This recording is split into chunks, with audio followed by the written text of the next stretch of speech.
The sun comes up on America.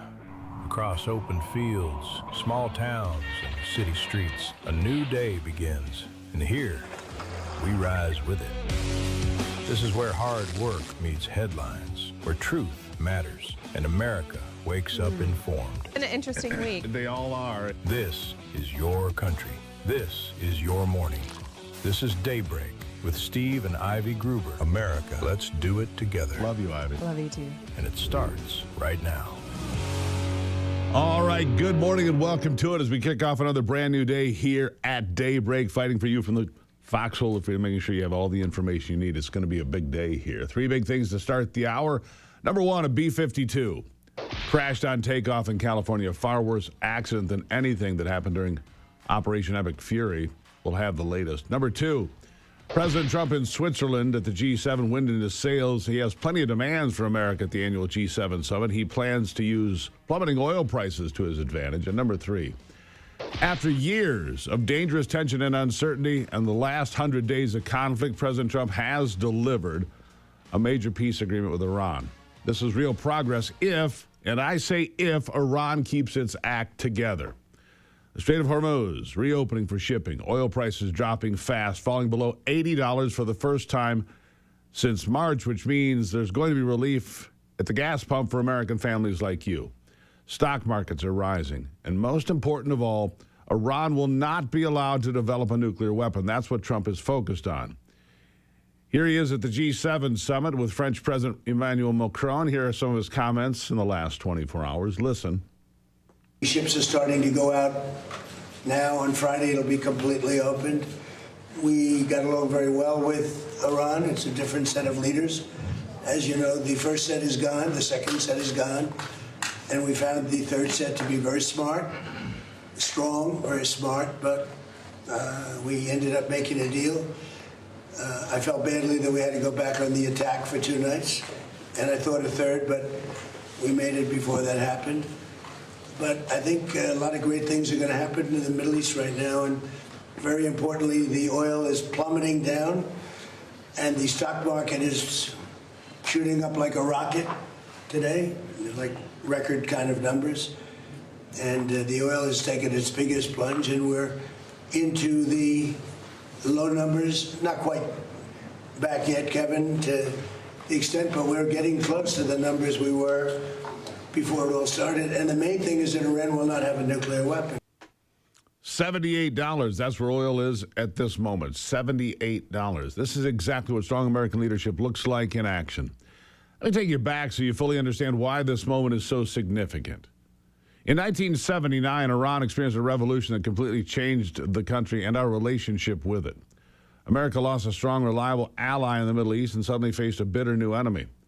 The new Islamic regime labeled us as the Great Satan. They stormed our embassy in Tehran and held 52 American hostages for 444 long days that I remember well.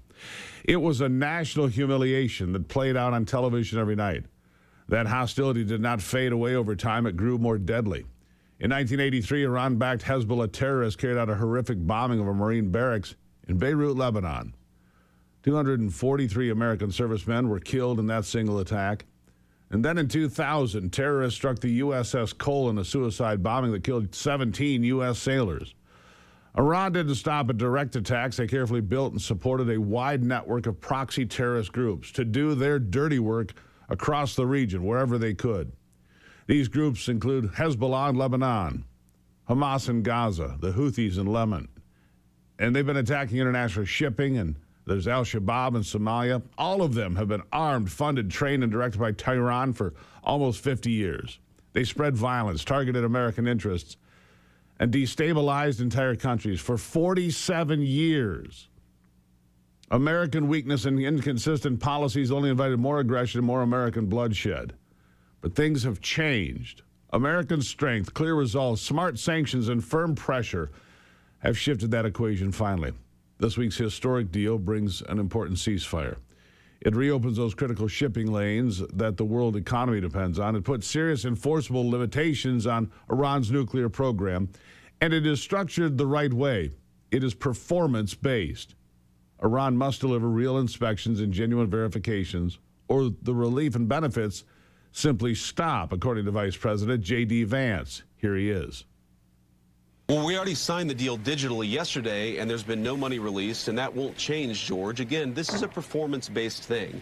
If we see the Iranians making, for example, taking action to eliminate their stockpile of enriched material, then yes, sanctions relief will follow. If we see the Iranians taking action to allow the kind of verification regime that we need to see to know that they're not going to build a nuclear weapon, yes, sanctions relief will follow. So this is really about walking down a pathway here where the Iranians will be welcomed into the world economy if they do the right thing. And George, we have to remember, their economy is fundamentally destroyed. Their nuclear program is fundamentally destroyed. If they don't do the right things, if they don't allow the verification regime, they're never going to have the money to rebuild their nuclear program to begin with. So this is fundamentally a win-win for the American people. What the president has said is he wants it to be a win for the Iranian people as well, but that requires some real trust building and some real positive conduct from the Iranian political system. All right. Now, if Iran honors its obligations and allows transparent inspections, they can rejoin the world economy. President Trump wants to turn the page on nearly 5 decades of a failed hostile relationship, but only if Iran meets every single step of what it's agreed to. Critics are already out there spinning numbers and trying to scare people. Let's cut through the noise and be honest. There will be no American cash up front. We just heard that. No pallets of money flown into the cover of darkness like we saw during the Obama-era deal. As our UN ambassador put it, clearly, listen to this. This is going to be, in terms of any unfrozen assets or sanctions relief, what's called pay for performance. There will not be upfront cash, so to speak, that we saw in the Obama deal and the JCPOA with literally pallets of cash because the Iranian banking system was dysfunctional being flown in. So that's an important difference. And then secondarily, this is all about verification. And there were huge gaps in the JCPOA and the Obama nuclear deal in terms of actually verifying what we know the Iranians have tended to cheat on in the past. There were not anytime, anywhere inspections of their facilities. The Iranians could delay things. They could choose which list of inspectors they accepted or not. And most importantly, Martha, the Iranians could classify sites as military sites that were then off limits. Yeah. There is a big difference this time around. You see, President Trump isn't going to be turning a blind eye to Iran's nuclear weapons pursuit. Let's debunk another media lie, and that is this, that the U.S. is going to be funding Iran's reconstruction to the tune of hundreds of billions of dollars. Any support for reconstruction in Iran will come from Gulf states, and only if Iran fully complies over time. Vice President Vance also settled that argument. We'll get to that in a moment because I want you to hear it. But the fact of the matter is this is different. This is American leadership and strength. 100 days. 13 precious American lives lost. There is cost to conflict. But it is changing fundamentally a couple of things. Number one, world energy supplies. Donald Trump is restructuring the world energy supplies. He's making OPEC irrelevant. We produce more energy in the Western Hemisphere, including America, than at any time in world history, and it's only growing. That's an important change. Plus, we don't send cash and prizes. We send American strength. I'll be right back.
All right, so here it is. J.D. Vance again laying out the facts as opposed to the fallacy put out there by the mainstream media. Listen in. Iranians are saying that they're going to have access to a $300 billion reconstruction fund. True or false?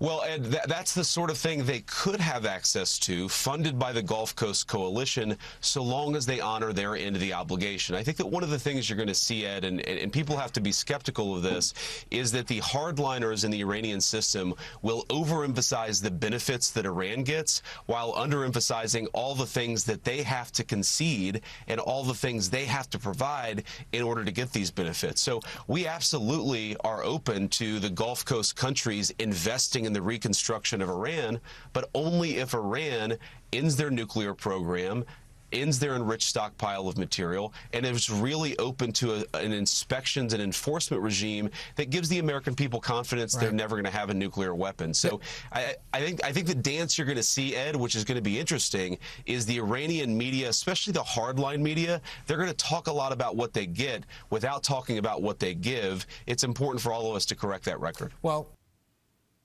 yeah, there it is. If they fail to live up to the deal, they simply won't have the resources to rebuild anything, threatening anything. Even French President Macron described the agreement as a very important step toward peace, and now the French are finally pulling their weight in securing the region. Nice for them to show up now. Here it is. I think yesterday was signed a very important agreement, a peace deal with Iran. And it's a very important one because first it will fix the nuclear issue. And it's a very important matter for peace for the whole world. And it will reopen Hormuz. It will provide peace in Lebanon. And so we are ready to take our fair share of the burden and be part of the commitment of the international community in order to support this deal. And we will discuss about that together and with colleagues later on. But it's a very important step towards peace, but as well for global economy. Yeah. Democrats, of course, will continue to find whatever they can, whatever scraps are to try to discredit Trump. But the truth is that the rest of the world is stepping up because they see President Trump leading the way in securing the win. And this just fits the pattern for the last year and a half. Look at what we've achieved. China's been kicked out of Panama. Venezuela is now secure and friendly without a single shot fired. Right-leaning governments are winning across Central and South America. Europe and Canada are whimpering. But there are no Russian tanks rolling across Germany, no World War III, and BRICS is on the back foot, too. Taiwan remains free. Gaza has a ceasefire. Israel is still standing strong, and Iran's military has been decimated with no American boots in the ground and a no forever war. The Strait of Hormuz is reopening. Gas and oil prices are plummeting. The stock market hitting record highs. Jobs are expanding, and flyover country where I live is booming. We've secured the southern border. Deportations are continuing. Millions are off food stamps. Fraudsters, thankfully, are being arrested. Taxes are lowering.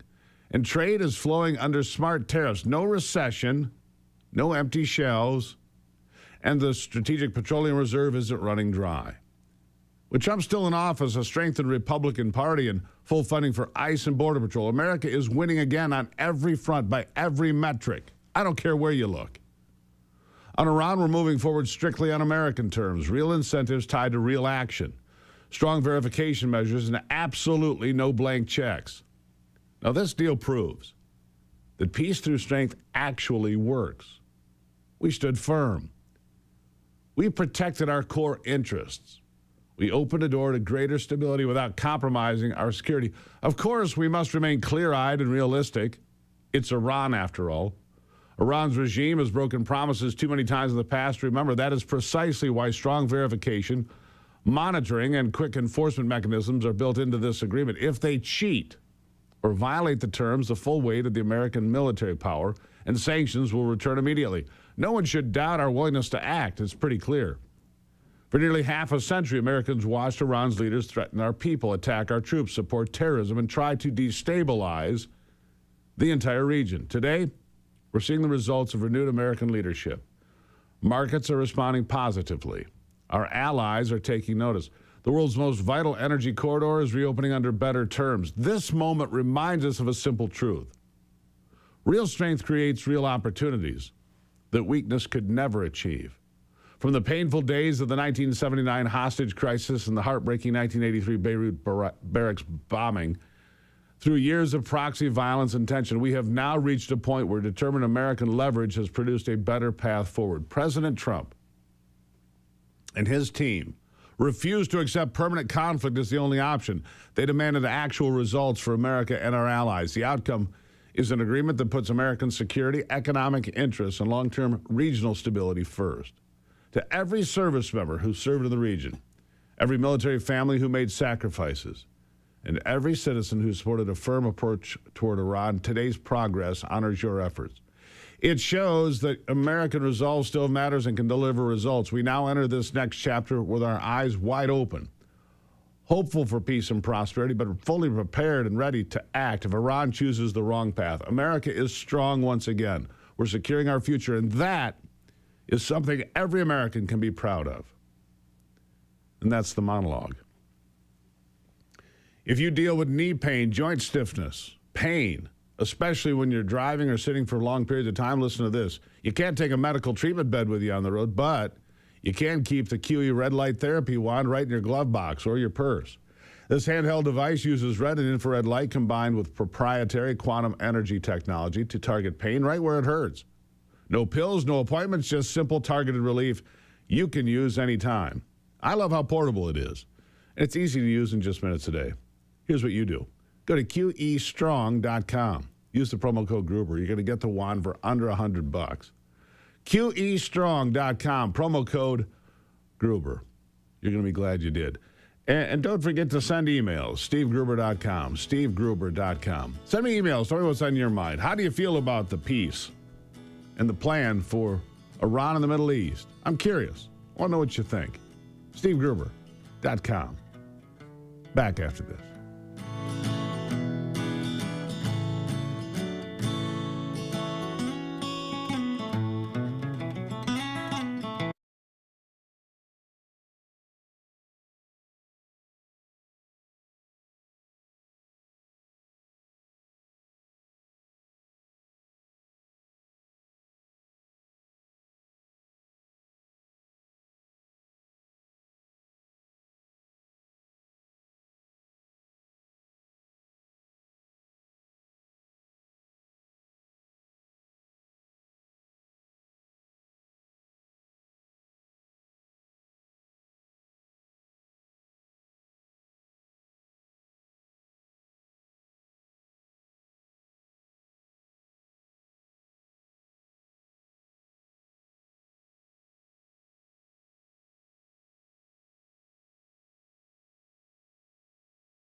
All right, so with the Iran peace deal in hand, what's next? Well, what's next is Ukraine, of course. The one thing that Trump thought he could easily solve and has not been able to get to. But he will. He will. It seems that Putin is the guy in a forever war and a quagmire who can't quite seem to figure out how to bail himself out of that deal. And that is a problem for Vladimir Putin. There have been 1 million casualties in this war on both sides, dead and injured. 1 million. Maybe more. Nobody's quite sure, but the numbers are huge. The numbers are staggering. And maybe now something can be fixed. Meanwhile, Canada, we'll talk more about this in the days to come. Canada is telling Europe, we're going to make a deal with you when it comes to trade. United States, we're done with that. Yeah, good luck with that, Canada. And Carney's argument is, well, between Europe and Canada, we have twice as many people as the United States. Yeah, and half the economy, you genius. Half the economy. You do whatever you do. We don't care. Take your show on the road to Europe. Good luck with that. We'll see you back here in a few months. That's a fact. So I just got back. We were in West Palm doing some work for the song One Nation that will release on the 26th of June. And I got to be honest, great place, great view. There was no ghost bed there. I got back last night. So happy to be back in my ghost bed. I really was. Slept great. Got a great score on my sleep last night, according to the Ring, and I am really pleased. Ghost bed is an American-made sleeping system. If you sleep too hot, toss and turn, you get bad sleep, you have a lousy summer. I don't want you to have a lousy summer. And summer only makes it worse if you sleep hot. That's why I switched to Ghost Bed, Ivy and I. Helps keep you cool all night. No waking up, sweating, tossing, turning, none of that. Throwing the covers off at 2 in the morning. Everything you can imagine in this, including cooling tech. Made in America, the Ghost Bed is the right choice. I was so glad to be back in the Ghost Bed. By the way, you can use it for 101 days. No risk, none. You don't love it, they're going to come pick it up and take it back. No risk to you. So, what do? You go to ghostbed.com. Promo code Gruber, you're going to save 10% right now. Ghostbed.com. Promo code Gruber, save 10% off the best price of the year. Back after this.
All right, welcome back to it. A quick glance at the G7 summit in Geneva, Switzerland. Donald Trump in the room, shaking hands. Emmanuel Macron, I see him there, and some others as well, as they're getting situated for some conversations. But Trump is coming in with wind in his sails, that's for sure.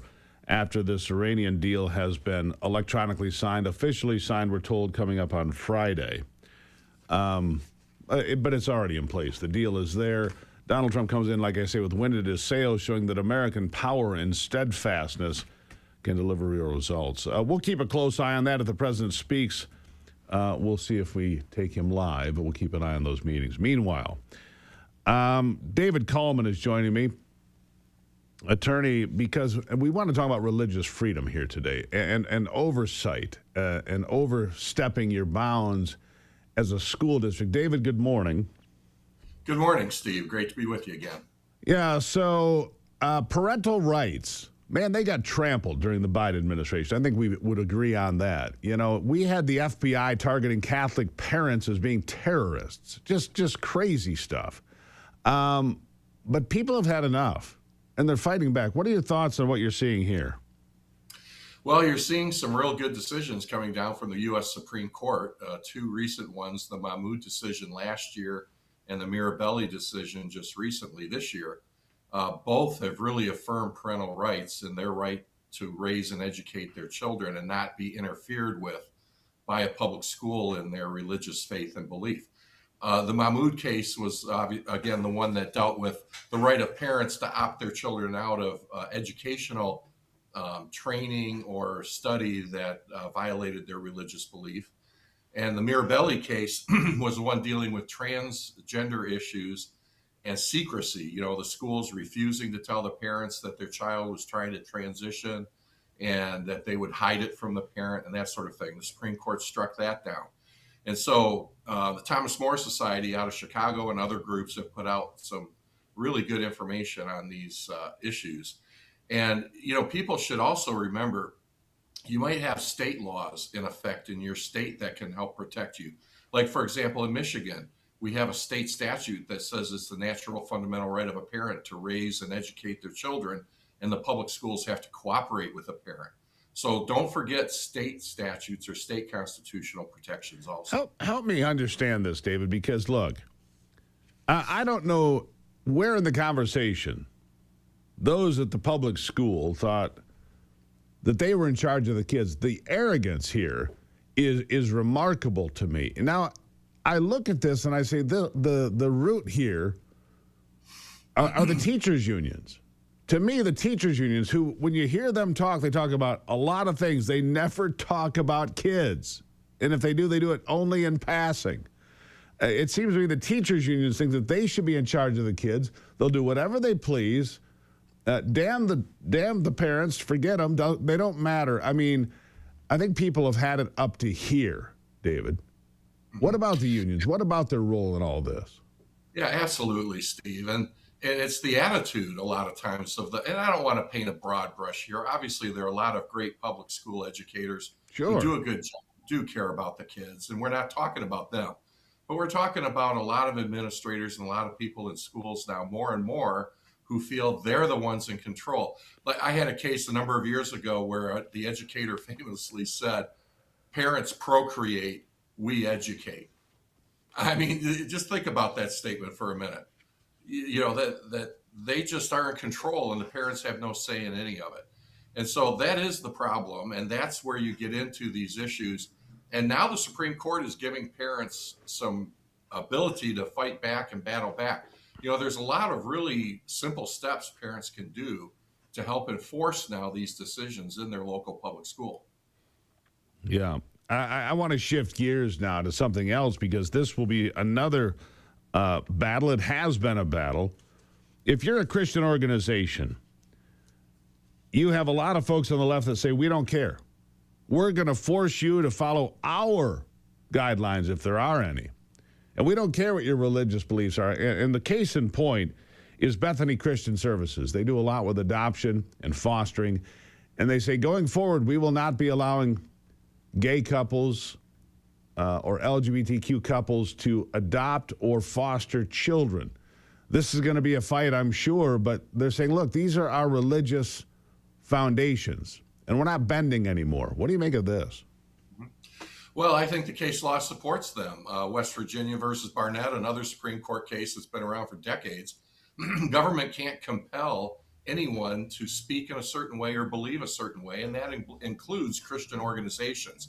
So, for example, if you have a Christian organization, can you be compelled to hire an atheist to be your president because you have, so-called anti-discrimination laws in the state? Of course not. You're entitled to have somebody who believes in your statement of faith, who believes in your mission, to be the person running that organization, and employees be involved in that organization.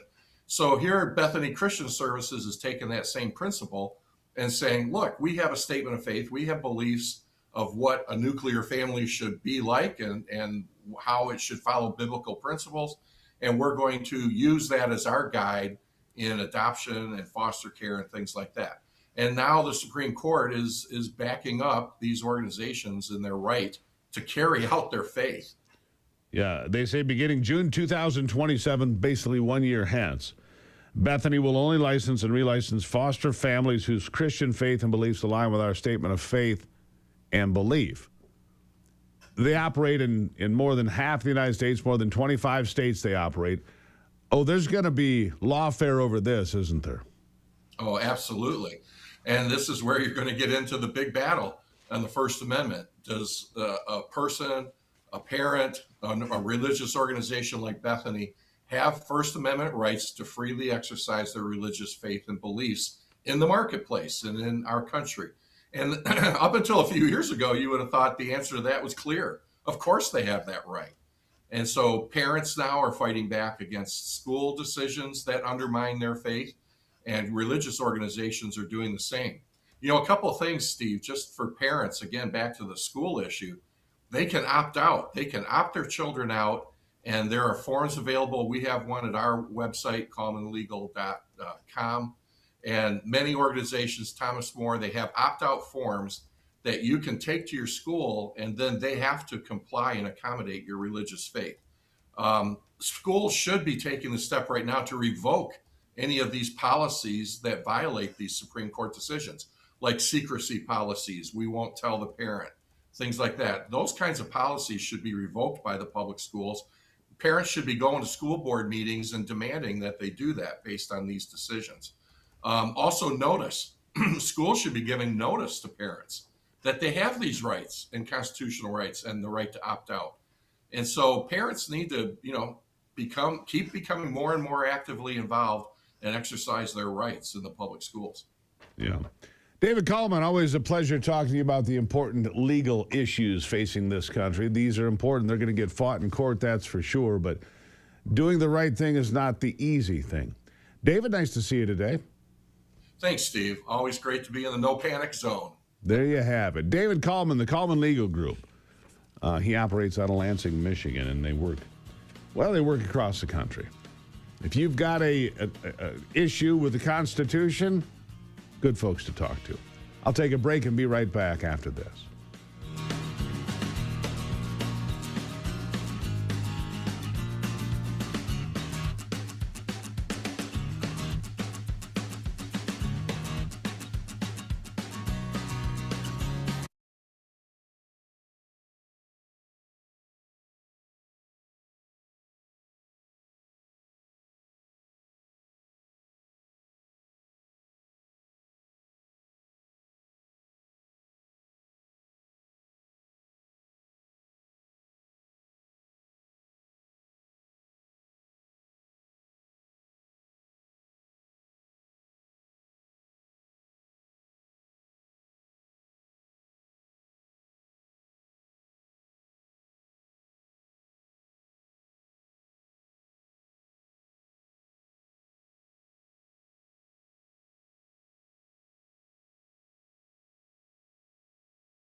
All right, so coming up in the next hour, I've seen these fascinating posts. I find them just lovely because there are tens of thousands, hundreds of thousands of foreign soccer fans in America right now, right? And they're going all over for the World Cup. And while the left in this country hates on America and says what a terrible place it is, I've got a lot of evidence that shows otherwise. 20 million people came in during the Biden administration, voting with their feet, running across the border. Why? Because America's a great place. And then all of these videos, we'll share a couple when Ivy gets in here in a little bit. People going to places like Waffle House, Buc-ee's, Costco, just floored by what they're finding. Just stunned by what they're finding. Plus how great America is, because they're not just in the big cities. They're in places like Chattanooga, Dallas, big city, but they're all over the country. These games being played all over the country in the heartland. So they're seeing ordinary folks. We're going to talk about that coming up. It's going to be kind of fun. Meanwhile, Democrats continue to scream, boy, do they have a problem now. The war is over. I looked at oil prices here just a short time ago, $78 and falling today. $78 and oil's down $2.20 already today and falling, which means gas prices will be falling soon as well, which means by the 4th of July that gas prices will be on the way to where they were before the war started, unless Iran misbehaves. We're not playing games here. So Democrats will continue to attack America and do, ill-advised things, like shutting down the government for 75 days to defund ICE, which, by the way, we just put through a bill that's been signed by the president. ICE and Border Patrol getting $70 billion to continue funding for the next several years, on top of the funding they already had. So here we are. The Democrats, trying to spin it as though America's bad and Trump's bad. Well, let's see. What has Trump done? He's sealed the border. The economy, other than the temporary increase in energy prices, has projected American strength on the world stage. He's forced other countries into much better trade deals, which is continuing today in Geneva, Switzerland. It's one good thing after another. Is he perfect? By no means. No man is. Has he made mistakes, things that I don't like? Yes. But overall, he's hitting hard. He's hitting hard. By the way, speaking of that shutdown, Democrats now admit they did more harm than good. 75 days they shut the government down partially. TSA officers didn't get paid. The Coast Guard didn't get paid. And all for what? Nothing. Listen to this. I got to say, I'm pretty disappointed in Democratic leadership for not getting anything out of this deal. Now, what could they have done? Well, I think certainly we could have had a much stronger posture, right, in those demands that we asked for. Look, there's a lot of must-pass bills in Congress, the National Defense Authorization Act, the Farm Bill. There's other vehicles under which to negotiate, and I don't want to say hold hostage, but also use as tools for leverage and to get these reforms in place. And so you have to have a playbook that meets the moment, and I don't believe that we did. And the shutdown, I think, hurt more people than it actually helped, because it certainly didn't help our negotiations. Which shutdown? Certainly didn't. DHS shutdown? Yeah, the longest shutdown in American history. I spoke with government employees in my district who were so clearly upset because they felt like, we put our jobs, we put our paychecks, our families on the line. And many of them did want to see these reforms, and they understood why this was happening. But at the end of the day, not to get anything out of that is terrible. Terrible. You got nothing out of it. You look like stooges, but there's a reason for that. You are stooges. I mean, what do you guys have on the left? We hate Donald Trump. He put Iran in his place for the first time in 50 years. We hate him. It's a forever war. The war's over. Well, yeah, but gas is more expensive, but it's falling. Gas is going to plummet in price for the next several weeks. With oil at $78 and falling today, now $2.32 down. I mean, it keeps going down. Oil prices do. Just a matter of time. By the way, speaking of that, Hakeem Jeffries went on a local New York morning program here yesterday, right? And tried to talk about how expensive gas is. How expensive. This is after the Iran deal has been made public. And he's still trying to sell the same old snake oil. Well, it doesn't go all that well. Listen. which is going to make their life the gas better. prices were this high under Obama, too. So, well, listen, no, I mean, and Biden. Well, I'm not... Right, President Biden? Didn't we have gas prices at over $5? No, well, there were gas prices in the immediate aftermath of and I remember eggs were like $12 a dozen. Eggs were like $12 a dozen. Yeah, they're not buying the act. They're not buying it all. By the way, the real Democrat leader right now, Hassan Piker, he wants to make Republicans illegal. This is the message from the Democrats. You know, the inclusive, loving, kind, cuddly Democrats. Just make Republicans illegal. Here is Hassan Piker. Yeah. If you think people in this room are radical, you should listen to a 75-year-old named Gertrude who's out there and wants to basically criminalize being a Republican.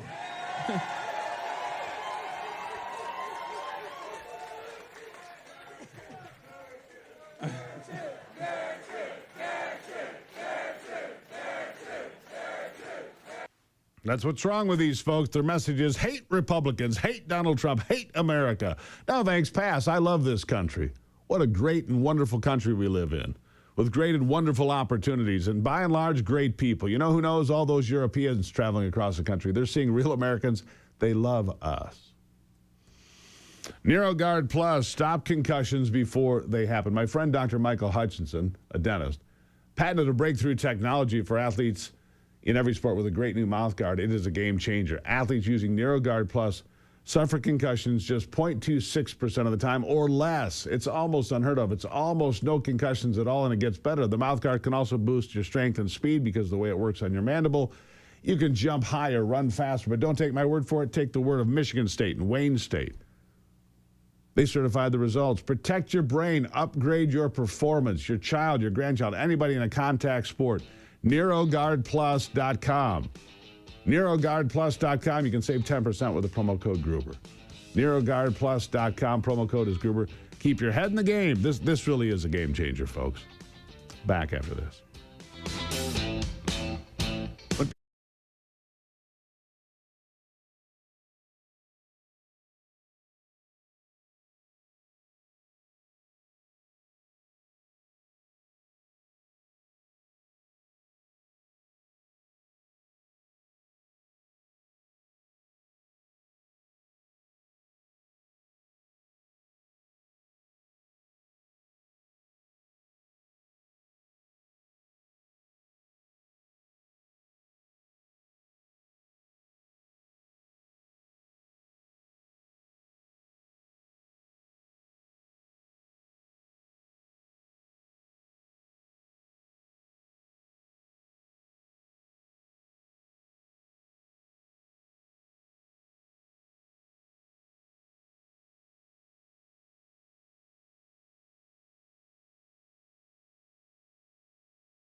Yeah, all right. So I'm just having fun watching all these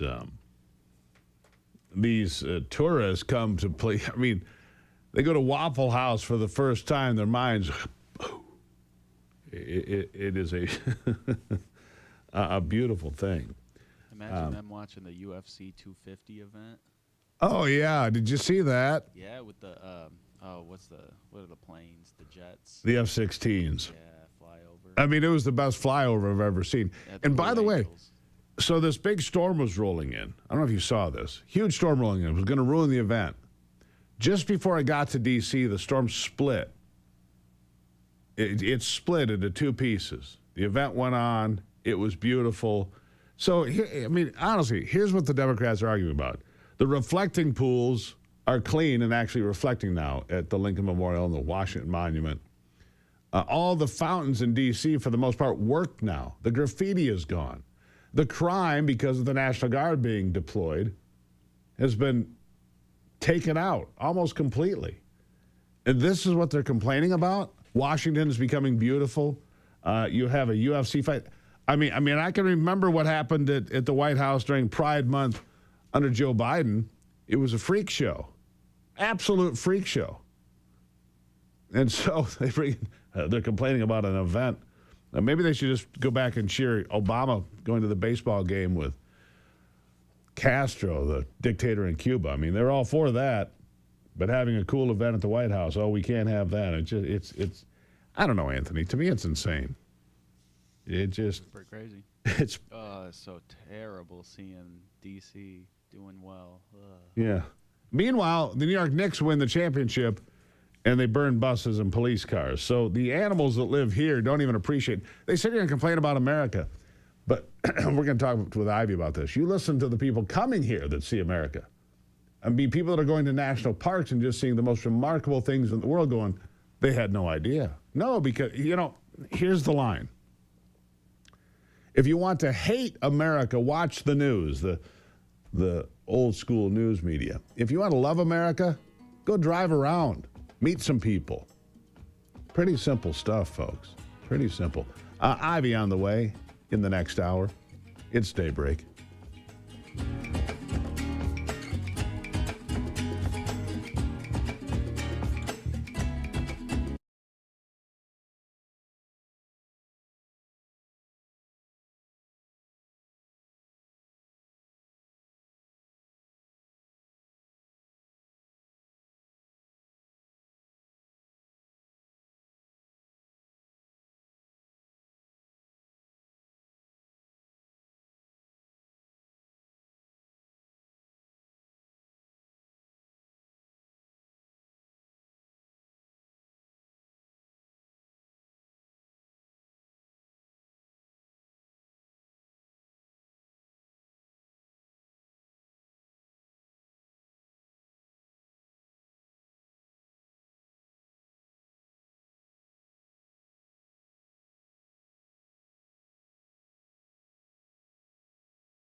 What does that look like to you?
America's awake, and we're just getting started.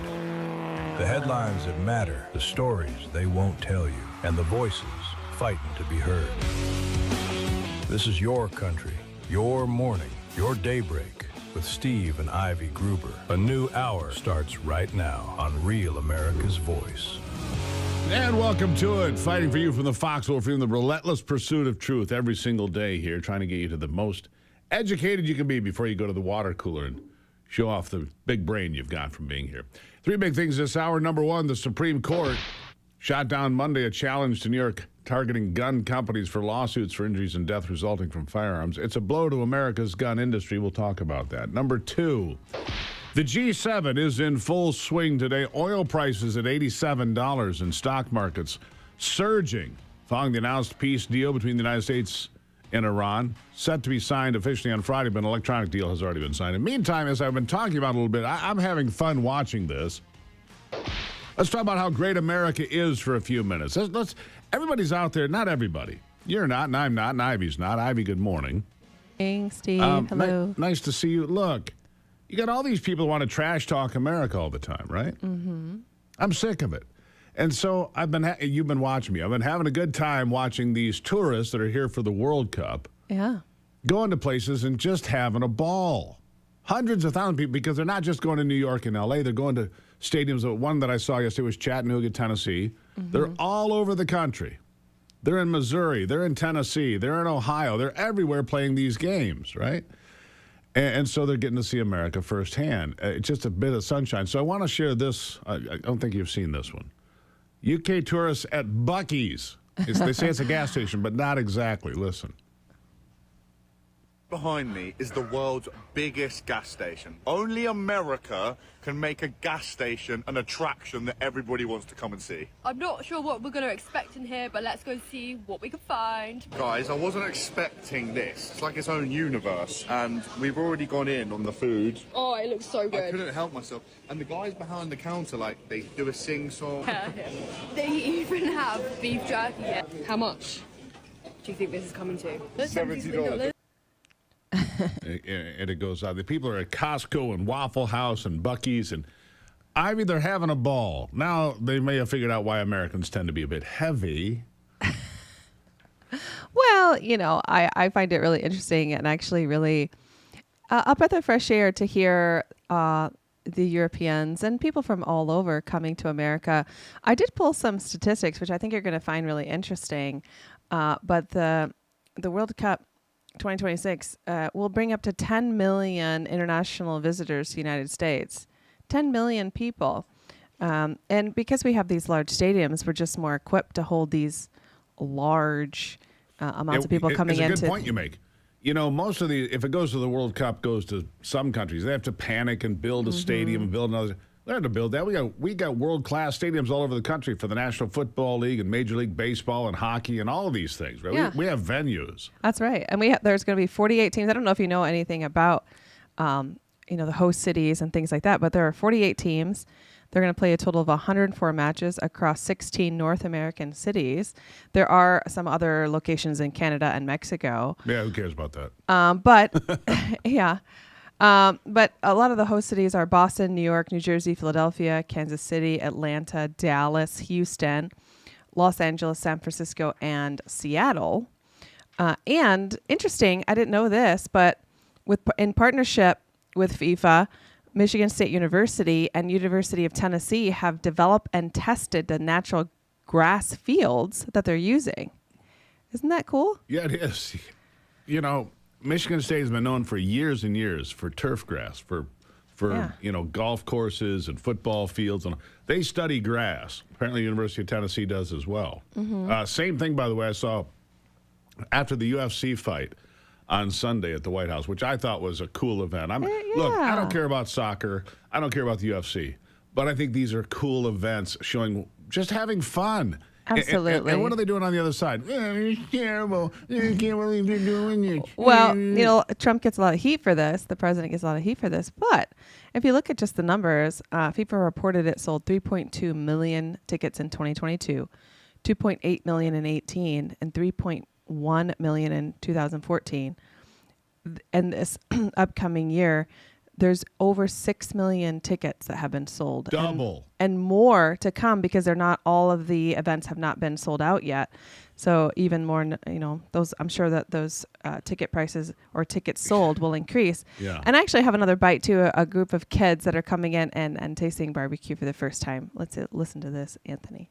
What does that look like to you? Mud. For your first ever bite of Texas barbecue, I think we should try some burnt ends. Oh my God, that just melted in my mouth. Yeah. I can't even explain. It's absolutely sublime. That's really good. So it doesn't taste like mud? No. Wow. Can't even describe it. Perfect. That is so good. It tastes like steak but smoky. My eyes are watering. I've not eaten all day, and it's probably the best thing I've ever eaten. What age can you legally move to America? In America, beef sausages are the most common sort of hot.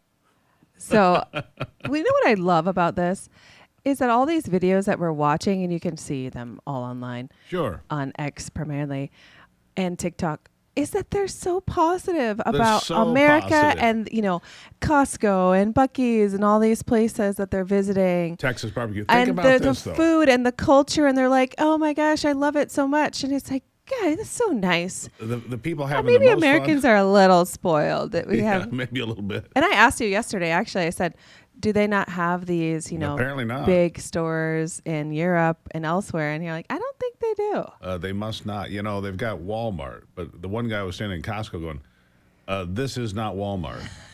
Anyhow, the group of people having the most fun are from Scotland. Oh, These people can you- invaded Fenway Park. They filled the whole stadium. They're dancing. They're having a great time.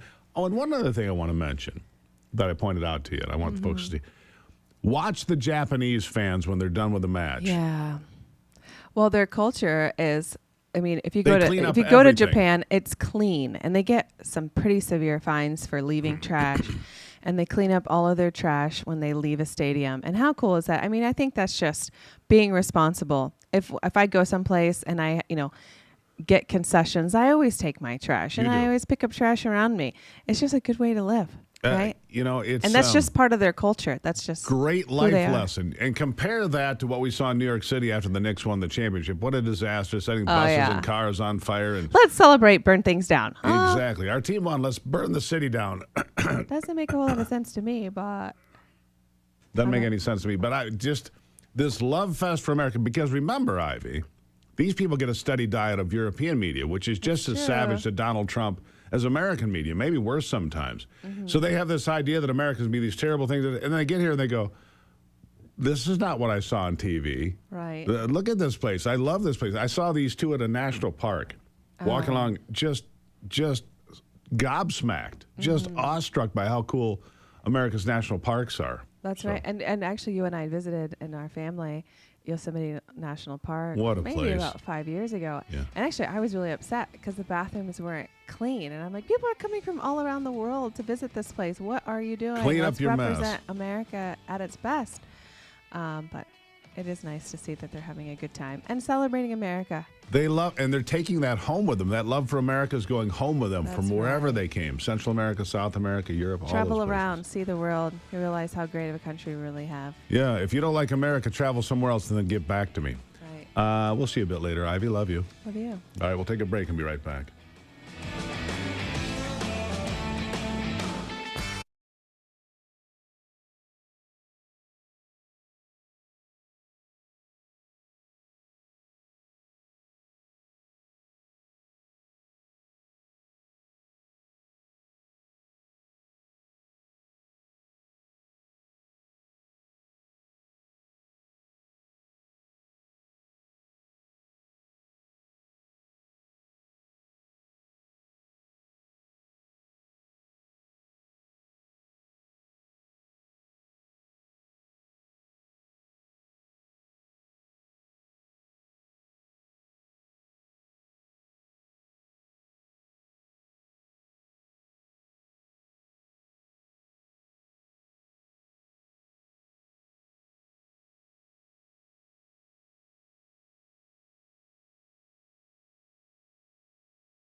All right, I'm going to continue this conversation now because my next guest confirmed during the break what we were just talking about, Ivy and I.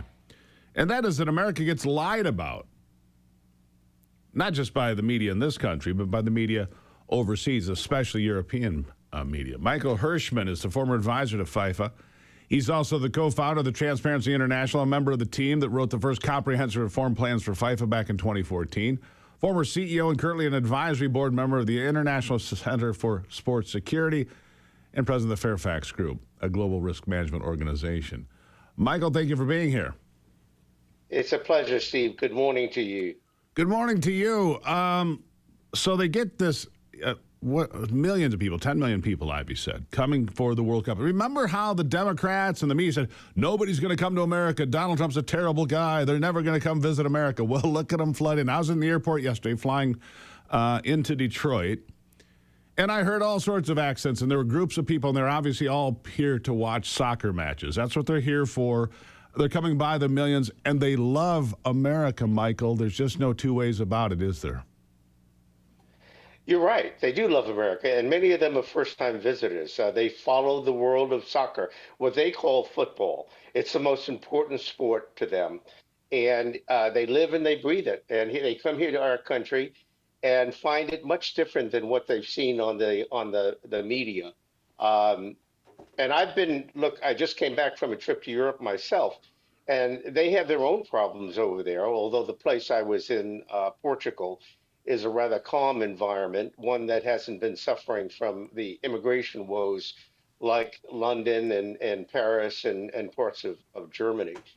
But hosting the World Cup is a big deal. I mean, this is take the Super Bowl, World Series, combine them together, multiply by 100, and you get the World Cup. Yeah, and what a coup by this president to pull this off, because this goes back years. This was not something that happens overnight. This takes years, and it's been 32 years, I think, since the World Cup was in the United States, right? 1994 is the last World Cup, and it was a lot smaller. The sport was not as popular here. It's grown in popularity. In fact, there are more people, more children playing soccer in primary schools and high schools than baseball these days. Pretty shocking evolution of the sport. But I just want to focus on these people. They're coming here. They've heard nothing but bad things about Donald Trump, bad things about America. But they're going to take those 10 million people are taking their experiences back home with them to Europe, to Central America, South America, wherever they may come from, right? They are the greatest ambassadors we could possibly hope for, aren't they? No question about it. And it raises another point, and one that I'm particularly worried about, because I'm chair of the Board of Trustees of Marymount University in my part-time, if you will, spare time. We need more foreign students coming to study in the United States because they too become ambassadors when they get back home. Unfortunately, because of the visa issues, we've seen a drop-off in higher education of foreign students coming to our country to study. And that's unfortunate. Well, I'm going to disagree with you insofar as I don't think we need 700,000 Chinese students here. And I'll be straight up about that. You work for a security firm. They steal our IT. They get involved with our technology. They get involved with everything. And to be here as a Chinese international student, you have to be willing to tell the CCP whatever you learned, whatever you found, and share it back. I don't like that a bit. I think that is a national security issue. Am I wrong? So I don't think you threw out the baby with the bathwater. I think that's a saying. If not, I just made it up. Look, we can be more selective in terms of foreign students that are coming to the country. I do agree with you that some of the countries that are our natural enemies send intelligence offices here posing as foreign students to steal our technology. We have to be careful about that. But we shouldn't paint all of them with the same brush. They're very important not only to the economy of higher education here, Steve, but again, I want to emphasize, and you use the word ambassador, these people learn about American culture. They go back to their countries and become advocates for America. Well, I want to go back to what you said here, though, because to me, and I've talked about this on this program a lot, If your plan is to prop up your university, wherever it may be, with foreign students, that's not a business plan. That is a plan to survive. And if that changes, I mean, we've watched universities and colleges. Penn State just closed 7 campuses, got rid of 49 majors. Penn State, big, very well-known university, because the number of kids going to college in America now is falling because, in the words of Charlie Kirk, college is a scam for a lot of people. It is. A lot of these people get degrees that they can't pay off. I have a solution for that. Make the university a co-signer on the degree, and then you would have a lot of these junk degrees. They wouldn't be getting sold to students. What do you think of that? So you're right. It's a question of return on investment. And That's right. A lot of the colleges are just simply not worth the money that they're charging. If a young person were to come to me and ask me about going to college and studying history, social science, any of the liberal arts, I would say don't waste your time. Think about becoming a plumber, an electrician, a mechanic. But there are certain specialties that it's important to have higher education, whether it's in the medical field or the legal field. And the one thing that AI can't replace, that I would hope that universities could teach, is something called critical thinking. Look, AI can write a beautiful eulogy for a funeral, but it can't cry. It can write a script for a birthday party, but it can't laugh. So there is still need for higher education. True. And it should be a good balance. Look, the foreign students make up a very, very small part of the American higher education system.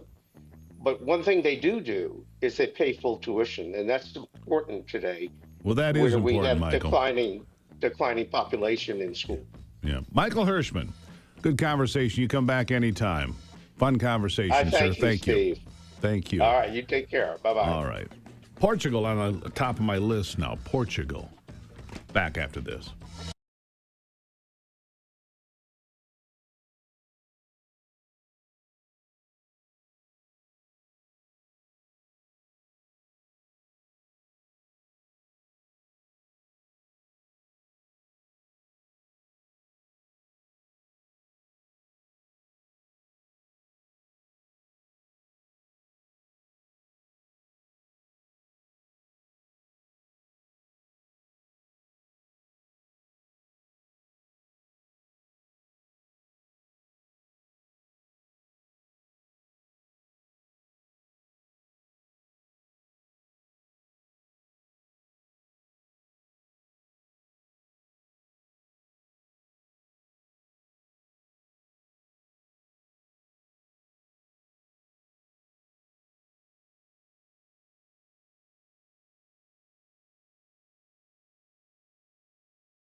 All right, so here's the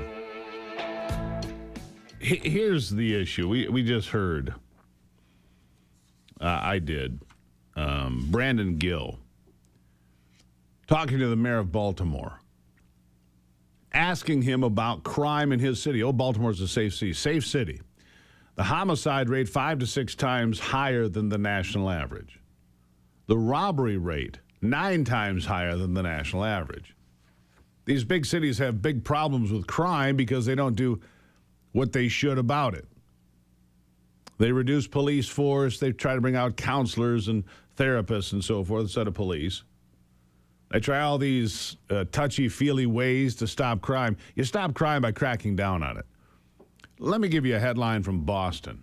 All right? Let me give you a headline from Boston. A 14-year-old boy arrested for robbing a children's lemonade stand at gunpoint. At gunpoint.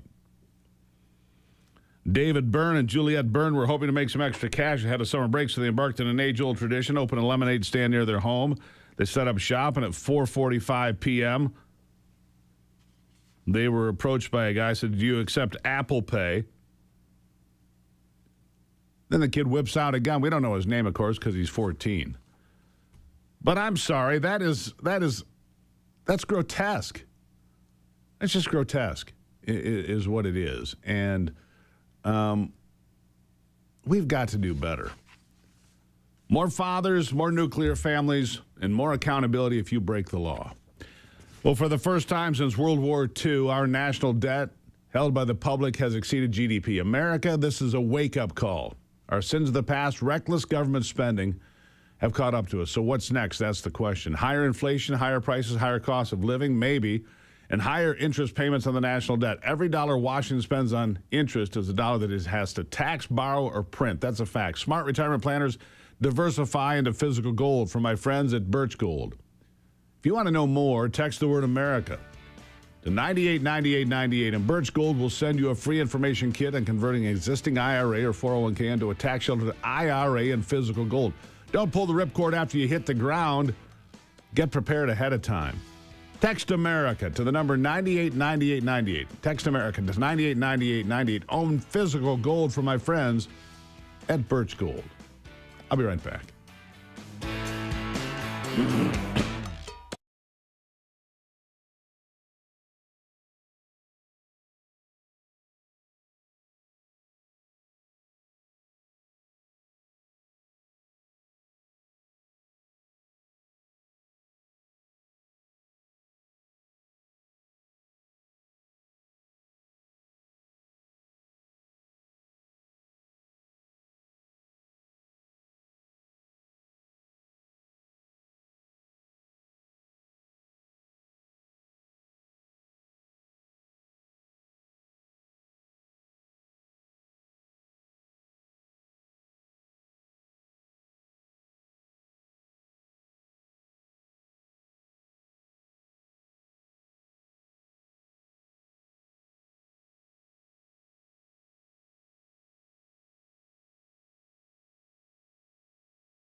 President Trump in Geneva, Switzerland today, the G7 summit, by the way. And Donald Trump has winning his sales. Look, what the Western Hemisphere has proven for the last 100 days is that it can produce a lot more oil and energy than it ever has before. Donald Trump is reshaping energy markets and suppliers globally. He's going to make OPEC irrelevant. They're not going to hold the world hostage anymore. That's a fact.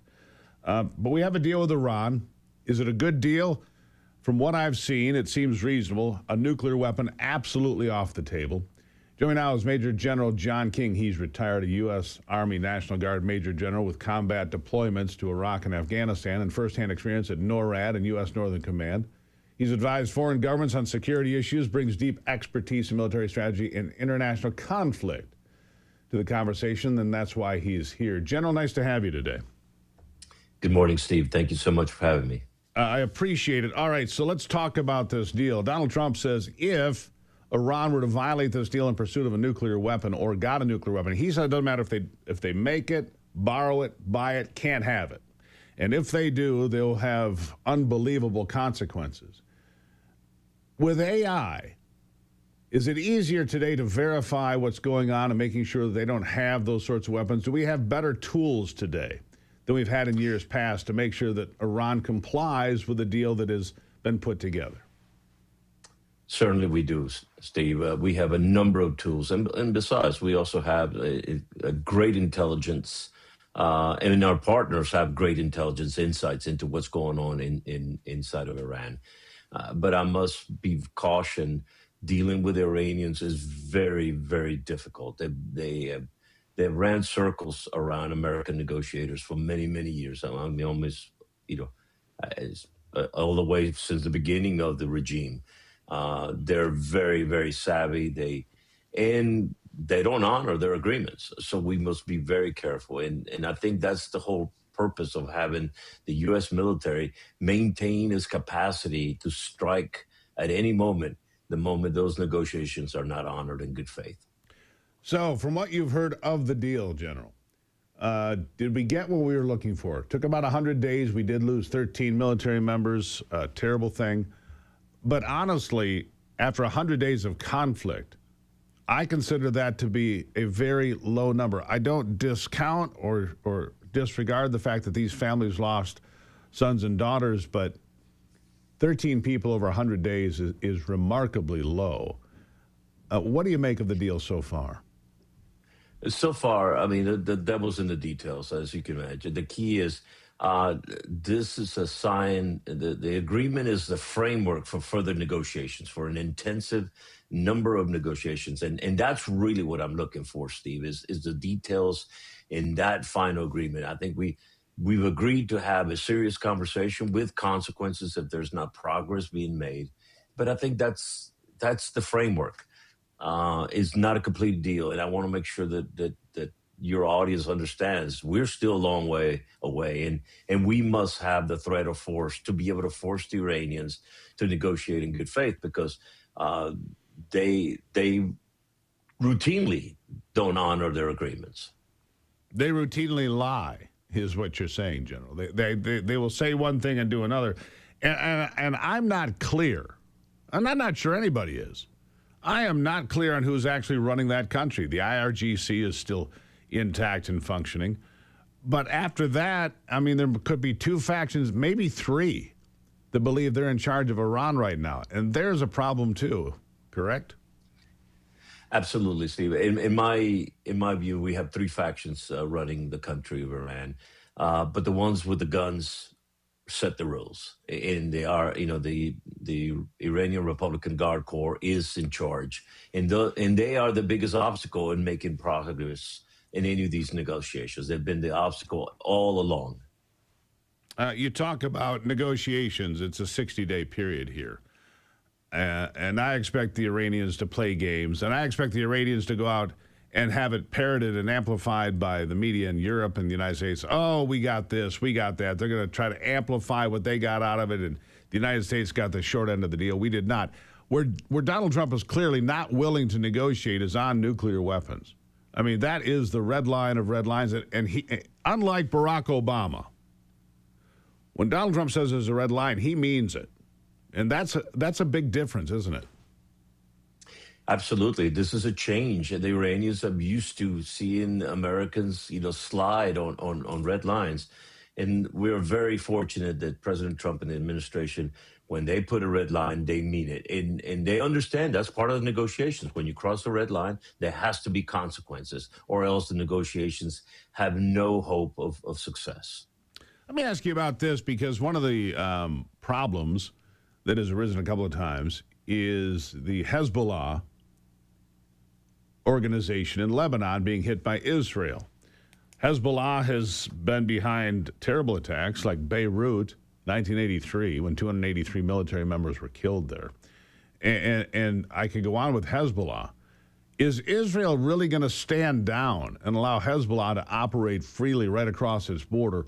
Or is that going to be a sticking point? The Iranians don't want Hezbollah attacked. To me, they should not be concerned about that. They should be concerned about their own self-preservation, but I'm not them. What about Hezbollah? What about Israel? What about Bibi Netanyahu? Steve, I just don't see how the Israelis can have a organization that's living inside a sovereign country with the determined strategy and policy of the destruction of the state of Israel. I just don't see how the Israelis could tolerate that. In all fairness, we would not tolerate it if we had an organization inside. I mean, look at our behavior and our policy towards the cartels in Mexico. We will not stand for an organization that is determined for the destruction of Americans. And so I don't see how the Israelis could stand for that. This is going to be a major sticking point, and it's going to have to be negotiated. Unless the Iranians does that derail a final agreement? I mean, it looks to me like it's the biggest impediment, the biggest block to a deal is Hezbollah, which is strange to me considering they're not in Iran, they're not in Israel proper, they're not in the United States, but they are a problem. And now if we cut off money to them, you can strangle them financially, but can you really degrade them? That's my real question to you, sir.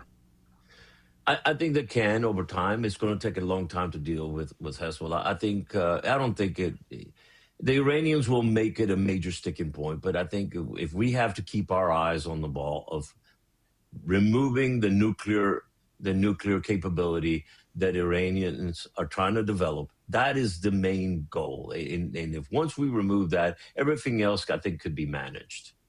Well, I hope you're right, General. I hope you're right. We're in the early days of this. Oil is about to fall below $78 a barrel. So for the world economy, it's good news. The markets globally are doing well now as a result, but we'll see. As you said, sir, the devil is in the details. General, thank you for being here. Thank you, Steve. Really appreciate it.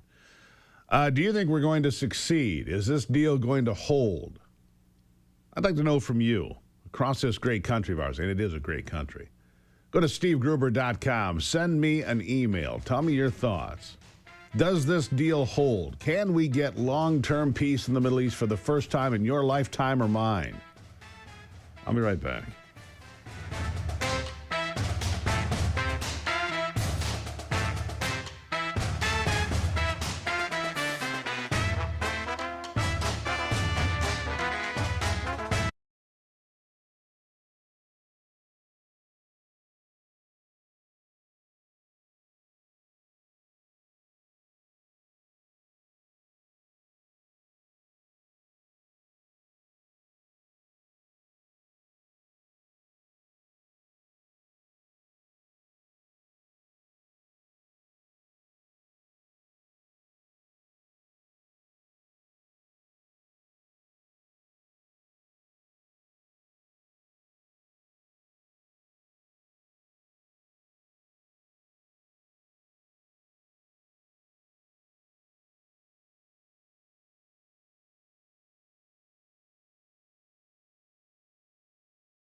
right, let's jump right back into it. Just reading some articles here that the mainstream media here and in Europe and elsewhere was the biggest problem with oil prices and energy prices. Oh my gosh, the Strait of Hormuz is closed. You know, they are reporting now the number of barrels of oil that were impacted daily far lower than what you've been being told because they found alternative routes, like that pipeline, the Petro line across Saudi Arabia that shipped oil out of the Red Sea and not out of the Strait of Hormuz, for example. Ivy's jumping back in. Ivy, good to see you. Nice to see you as well. I also want to play some other things where the record needs to be set straight, and we have to do this every day. If all you watched was CBS and NBC and read the Wall Street Journal and watched CNN, man, you would have a very distorted view of the world. Let me give you this from Pete Hegseth, flaming Margaret Brennan on ABC, trying to say things that simply are not true. Listen to this. It's an important point for those who are members of the U.S. military to understand whether you are saying ground troops would be involved in cleaning up nuclear dust. That you're saying that. You're trying to put words in my mouth to create a headline. What I'm saying is we have plans. No, we have plans for everything. And should the president need a compel option, we have compel options and many different types of compel options. But right now, we've set the conditions for 60 days to ensure that material is downblended, destroyed, or removed. Yeah. Whatever the president decides is in the best interest of the United States of America, and the War Department is there to support that. The point being, here she is trying to create a headline, and he called her out for it. You're trying to put words in my mouth. Troops on the ground, which is like a red flag for a lot of Americans. Yeah. But if they're going in there to clean up nuclear dust or take out the 1,000 pounds of enriched uranium. Okay, I don't have a problem with that. Send in the best people. Sense. Get it done. I mean, how else are you going to do it? Right. You ask them to put it in the mail? Oh, yeah, exactly. No, it's not surprising to me anymore how the media will operate in order to make it seem as if this president is just, doing the wrong thing or going to create the next third world war or whatever they say. Well, right? I go back to the Europeans here. They've been fed a steady diet of Trump's awful, America's awful, it's gun culture, blah, blah, blah. Yeah. And then they come here. You talk about golden culture. That was one of the things we actually saw a lot of Europeans coming over because they don't have access to the firearms that we do in America. So they're out, going to gun ranges and firing all sorts of weapons. They're like, this is the greatest. I saw a guy at Bass Pro. They have a gun range in the building. Yeah, they do. Yeah. It's a great store.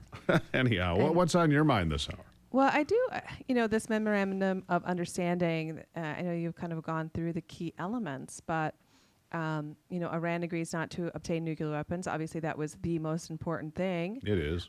Reopening the Strait of Hormuz. For me, in terms of how this goes, is really dependent on whether or not Iran is going to be charging, tolls. Because what I recall that Secretary Rubio was saying, well, if we allow them to do that, then they can just say, okay, well, the tolls are some exponential amount of money and, create. It's international water. You can't just go out and say you need, and the toll originally stated was $2 million per ship, per oil tanker going through. Well, right. Iran's going to pad their treasury by extorting money from shippers and countries all over the world, and the answer is no, absolutely not. You're not going to charge people to go through international waters. Not going to happen. That makes sense to me. Right. A ceasefire and de-escalation. Let's hope that continues. Yeah. A potential sanctions relief, which if they do what they say they're going to do, then they get some of those sanctions lifted. Incrementally. It's not like, here's all your money, thanks for signing the deal. That's not how this is working. This is where the president and the people around him are really smart. They know better than just to, set pallets of cash at their doorstep. Yeah. Only one president did that. And this is scheduled to be signed on Friday. I'm pretty optimistic about it. Are you? Well, a digital version's already been signed. So, it's e-signature.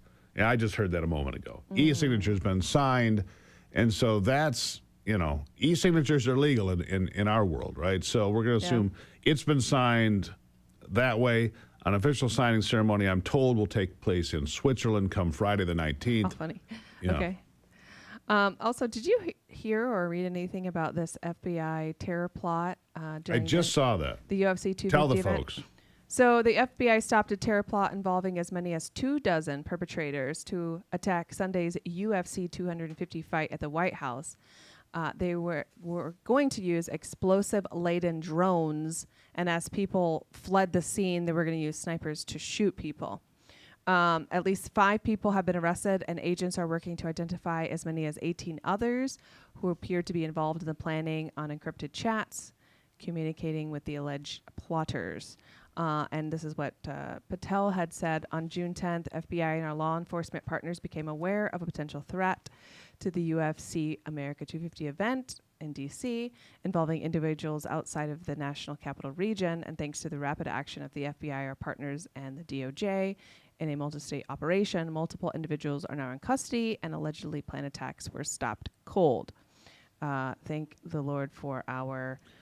You know, I got to give credit here because, look, these are big plots. These are big plans. These are big opportunities. I mean, you put a bunch of people together at the White House. What a juicy target, right? Yeah. Well, they know that. Same thing with what's going on with the World Cup. I mean, the amount of security to operate that in 3 countries, primarily the United States, but 3 countries. I mean, I don't want their job. I'll tell you that. I agree. Also, I read a kind of a sad poll, kind of disappointing poll, from Reuters, and as the United States nears our 250th birthday, Reuters, this poll shows many Americans doubt it will last another 250 years. 2 out of every 5 Americans do not believe it will endure another 250 years beyond that. There are deep divisions in this country, and not surprisingly, 40% of Democrats and 26% of Republicans said they don't think the United States will exist as a single country 250 years from now. And that is sad, don't you think? It is kind of sad. Yeah. I feel otherwise, by the way. I agree. We're going to bind up this nation's wounds. I'll take from Lincoln's second inaugural. Yes. Bind up this nation's wounds. I think we're in a correction track, Ivy. I really think we are. I got to leave it there. Love you. Love you. And we're correcting. We're getting things back to where they belong. That's what I'm saying. And I believe in this country. God bless America.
All right, let's check it on sports now with our good friend Brock Palmbush. With a look at sports, I'm Brock Palmbush. Texas Tech quarterback Brendan Sorsby announced yesterday that he will leave Lubbock and apply for the NFL supplemental draft. This after he was given eligibility by a Texas judge via an injunction last week. Before the injunction, he had previously been ruled ineligible by the NCAA due to him admitting that he had bet on college and pro sports while he was a student in college. 10 games in Major League Baseball last night. American League winners included Minnesota, Detroit, and the Athletics. National League winners included Philadelphia, St. Louis, and Arizona. At the World Cup, Spain and Cape Verde played to a scoreless draw. Belgium and Egypt played to a 1-1 tie. Saudi Arabia and Uruguay tied at 1, and Iran and New Zealand tied at 2. And at the College Baseball World Series in Omaha, Nebraska, Texas crushed Alabama 14-2. Oklahoma beat Georgia 4-3. That's a look at sports. Back to you, Steve. All right, Brock, thank you for that. Some of the folks in the chat room saying they didn't even hear about that planned terrorist attack at the UFC event. Well, the point is you're not supposed to hear about them too much. In this particular case, after the event was over, they allowed us to know. But obviously, these things are going on all the time. All the time. You know, the NBA championship, easy target, or a target. UFC fight, not an easy target, but a target. These soccer games. But can you imagine the blowback if you have some Islamic terrorists that attack one of these soccer games? What it does to them on the world stage. Because you can't hide that. You can't lie about that. So to me, it's a terrible idea for them. Because they would degrade their own messaging so dramatically that the blowback in places like Europe, where they're already having blowback. I mean, you've seen these things in Northern Ireland where they're setting the houses on fire of those that have come to that country and set up shop from all sorts of third world nations. The blowback would be universal. But that doesn't dissuade these people most days. Anyhow, this is a great country, my friend. I was just in Florida. That's where we were. Working on the brand new song One Nation that's set for release here shortly. I love this country.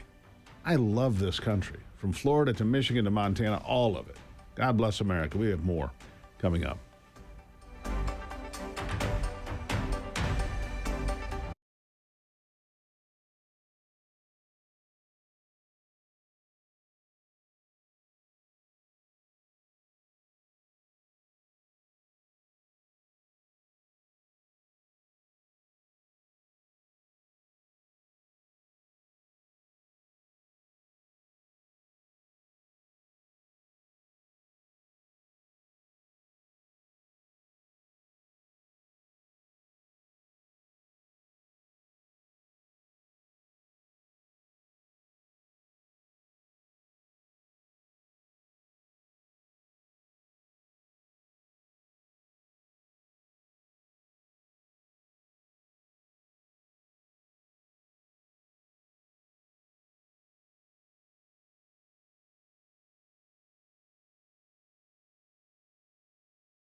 America's awake, and we're just getting started.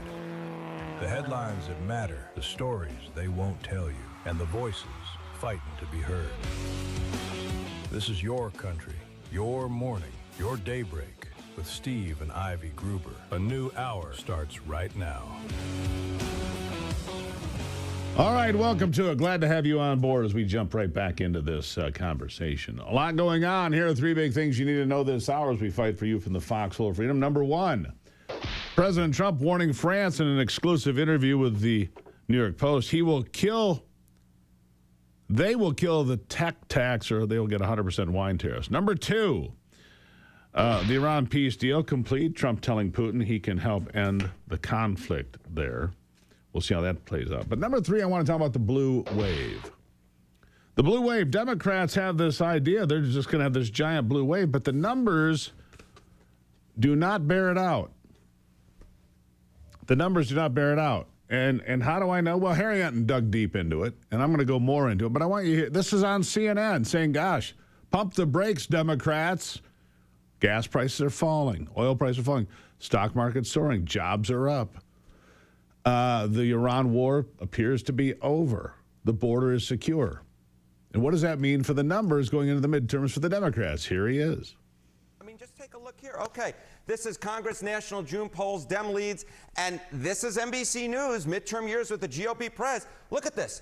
They're up by 5 points, but that's half the lead they had back in 2018 when it was 10 points, and less than half the lead they had back in 2006 with 11 points when Democrats took back the House in both of those years. And now the Democratic lead is on a single hand. 1, 2, 3, 4, 5 points. And it's this type of lead where you say, you know what, Democrats are ahead, but don't count your chickens just quite yet. And Harry, we've been talking about this. As time goes on, you and I have kept on looking at these numbers saying it just doesn't look like the numbers we've seen when there have been waves for Democrats in the past. What are the trends in the other polls? Yeah, okay, so this is not just one poll in which we are seeing this. There is this group of pollsters that are out there that are just not showing the wave you might expect given where the president's approval rating is.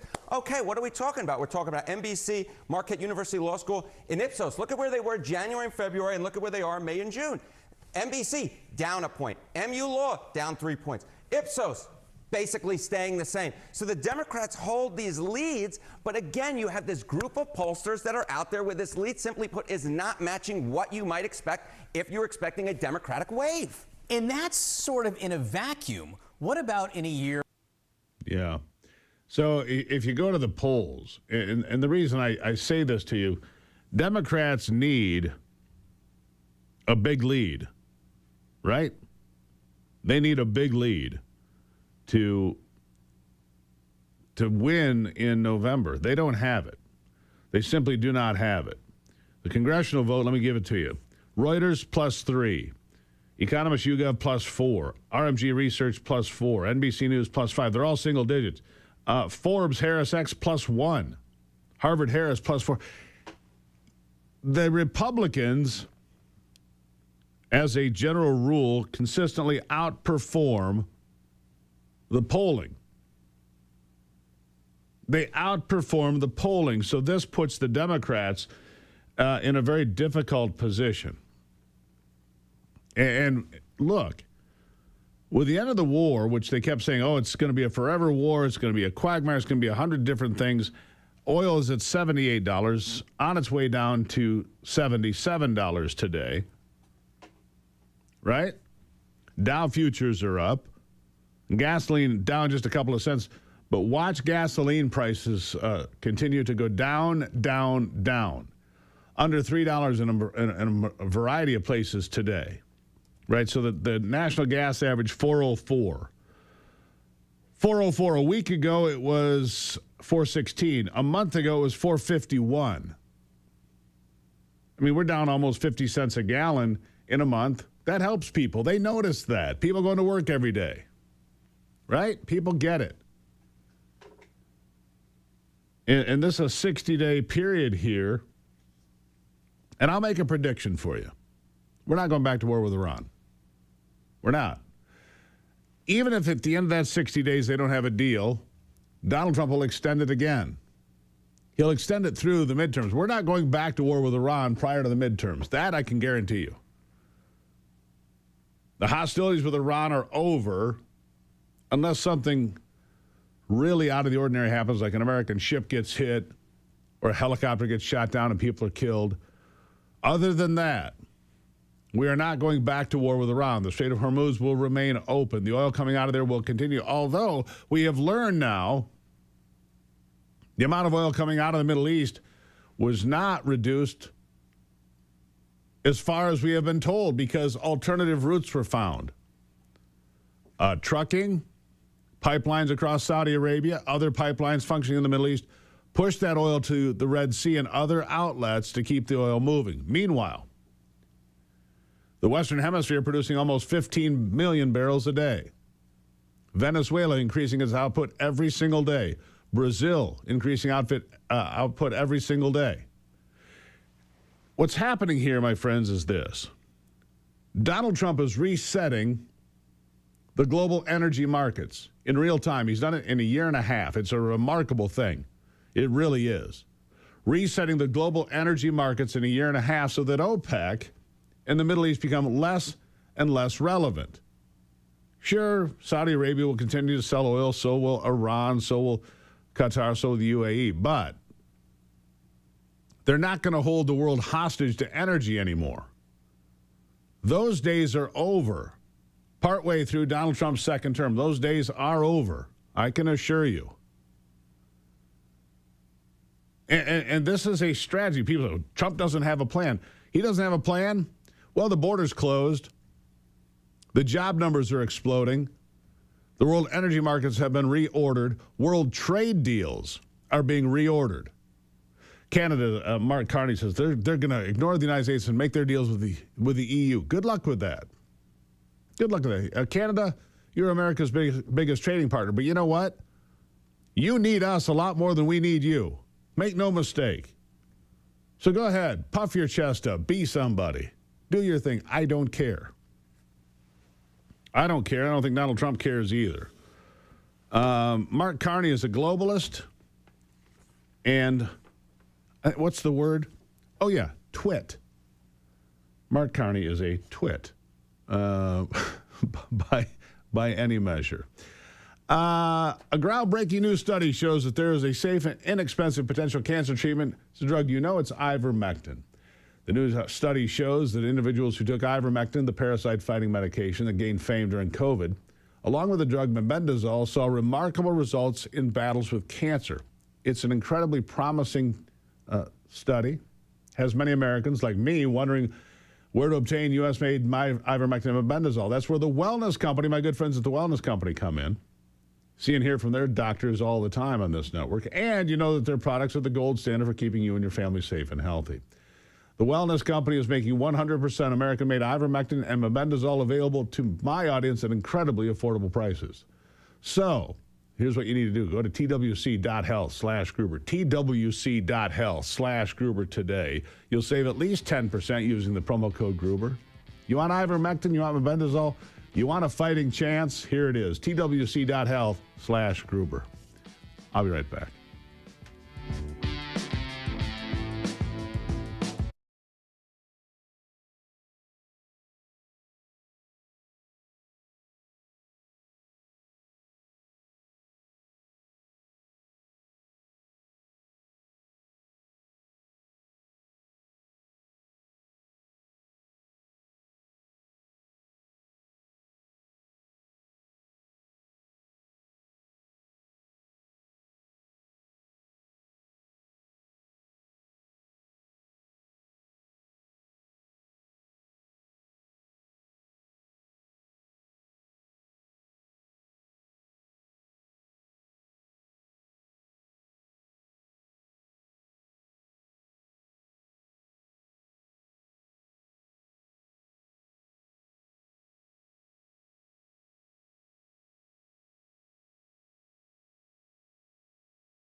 Well, how long will it take for oil and gas supplies to return to normal and gasoline get back to where it was on the 28th of February? It's going to take a bit of time, but the predictions are out there that we're doing better. And we've just learned that a lot more oil was coming out of the Middle East than we were told previously by the doomers. They like to, the biggest problem for oil prices was the media in the United States and Europe. Honestly. So I'm bringing in my old man, RT Trevino from Pecos Country Energy. RT, nice to see you today. Oh, good morning. Thanks for having me, Steve. So I just looked at the predictions from Morgan Stanley says $80 oil in 2026. Well, we're below that right now this morning. $75 oil in 2027. Citibank much more bullish. They say $75 this year, $65 a barrel in 27. These are all predictions, and they're worth the paper they're written on. But the fact of the matter is, oil is going to go down to $65 to $75. I think that is the consensus. That's where it was, or it could be even a bit cheaper than it was before the war. What are your thoughts today?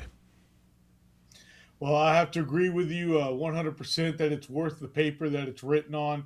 And my guess is just as good as the one that's on the paper, and that's the crude truth.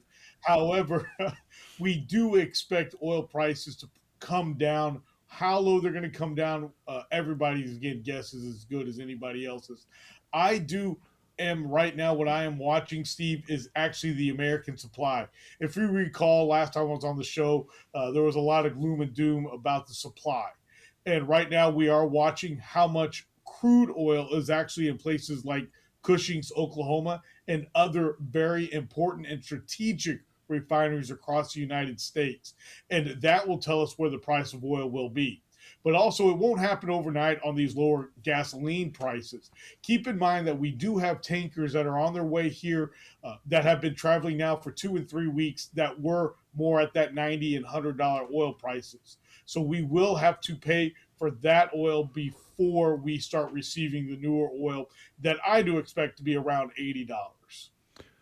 You know, it seems to me if a ship shows up, unless it was, are they prepaid? Is that the problem? They're prepaid before they arrive in port? That's a great question. Actually, they pay when they do arrive in port. And there is a big difference and discrepancy right now in the physical price of oil versus the paper price. And the paper price, Steve, is what we see the markets and Wall Street create and make up out of nowhere. The physical price is the actual price that is paid around the ports and the refineries across America and the world. And right now, ladies and gentlemen, the physical price of oil is $25 to $50 higher than this paper price that Wall Street creates for us every day. And so the fact of the matter is, though, gas prices continue to come down. Oil prices are coming down, and the physical price will match the paper price. It will just take a while for everything to level out. Is that what I'm hearing? You are definitely correct about that. The paper price and the physical price will match at some point. The real question is, which way are they going to level out? Will we see the prices go back up to level out to match the physical price, or will we see the physical price come back down to match the paper price? Well, here's my question, because here's what I see. And I want your opinion on this, RT. You've been coming on this program for years, and so I consider you an expert. You're sworn in as an expert.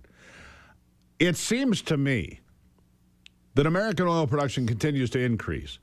Venezuelan oil production obviously increasing ever since the 2nd of January. Same is true in Brazil and a number of other countries in the Western Hemisphere. We're producing more oil in the Western Hemisphere than has ever been produced. And by doing this, Donald Trump is reordering the world energy supply. He's making OPEC less relevant every single day. That's what I see. What would you say?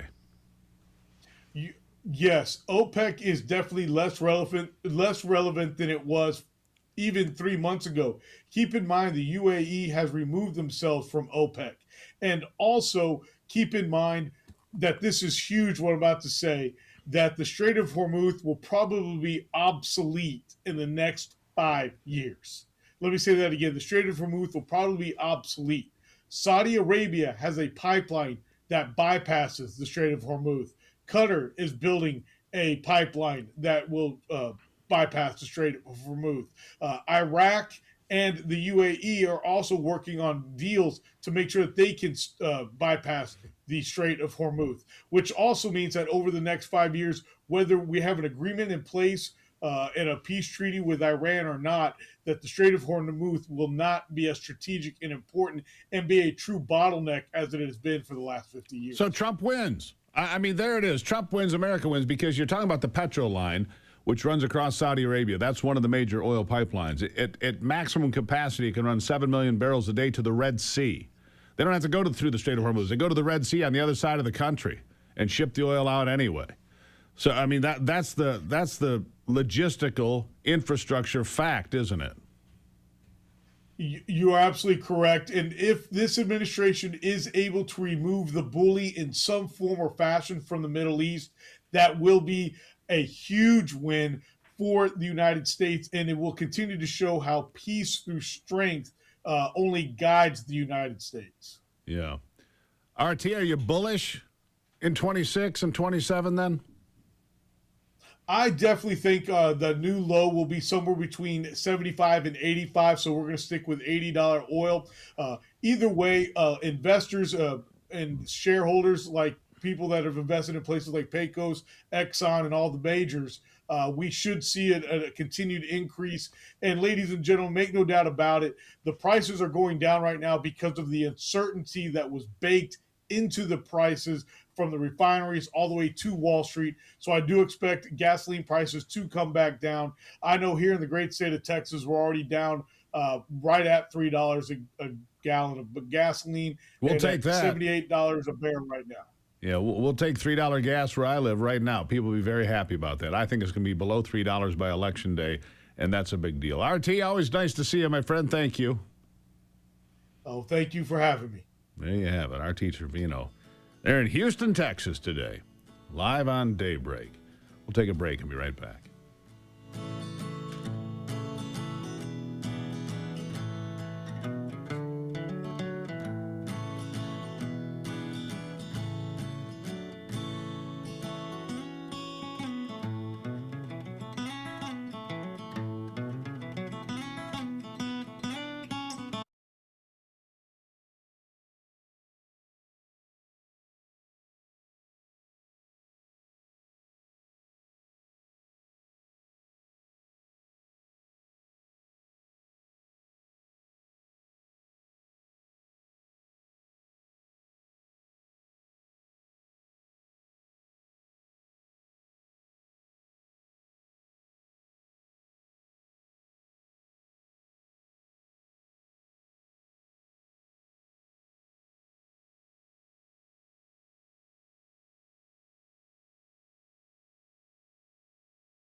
You know, the doom and gloom crowd just has no idea, right? They just want to give you headlines and make you gobble up the propaganda every single day. Here's the headline published yesterday from the New York Post, and that's a fairly, responsible outlet. Lethal temperatures. There's a warning issued for millions across California. Lethal temperatures. It's going to be like 108. Yeah, it's hot. Hot. Ask the folks in Phoenix about 108. They'd take that all day long, right? The record in Los Angeles, 121 degrees. 121. The record for downtown L.A., 113. They're going to be like 108. It's hot, sure. And by the way, some of those record temperatures, one of them set in 1963. Another one in 2010. Look, pardon me for not panicking, all right? Use the air conditioning. Oh, no, air conditioning is going to destroy the planet. All right, then go without. If you're a lefty, here's my suggestion for the rest of summer. Don't use the air conditioning. Something else I saw from the folks here for the FIFA, for the World Cup. Thank you, Anthony. FIFA, whatever. Called it FIFA. FIFA. I don't care. I don't care about soccer. FIFA. I don't care.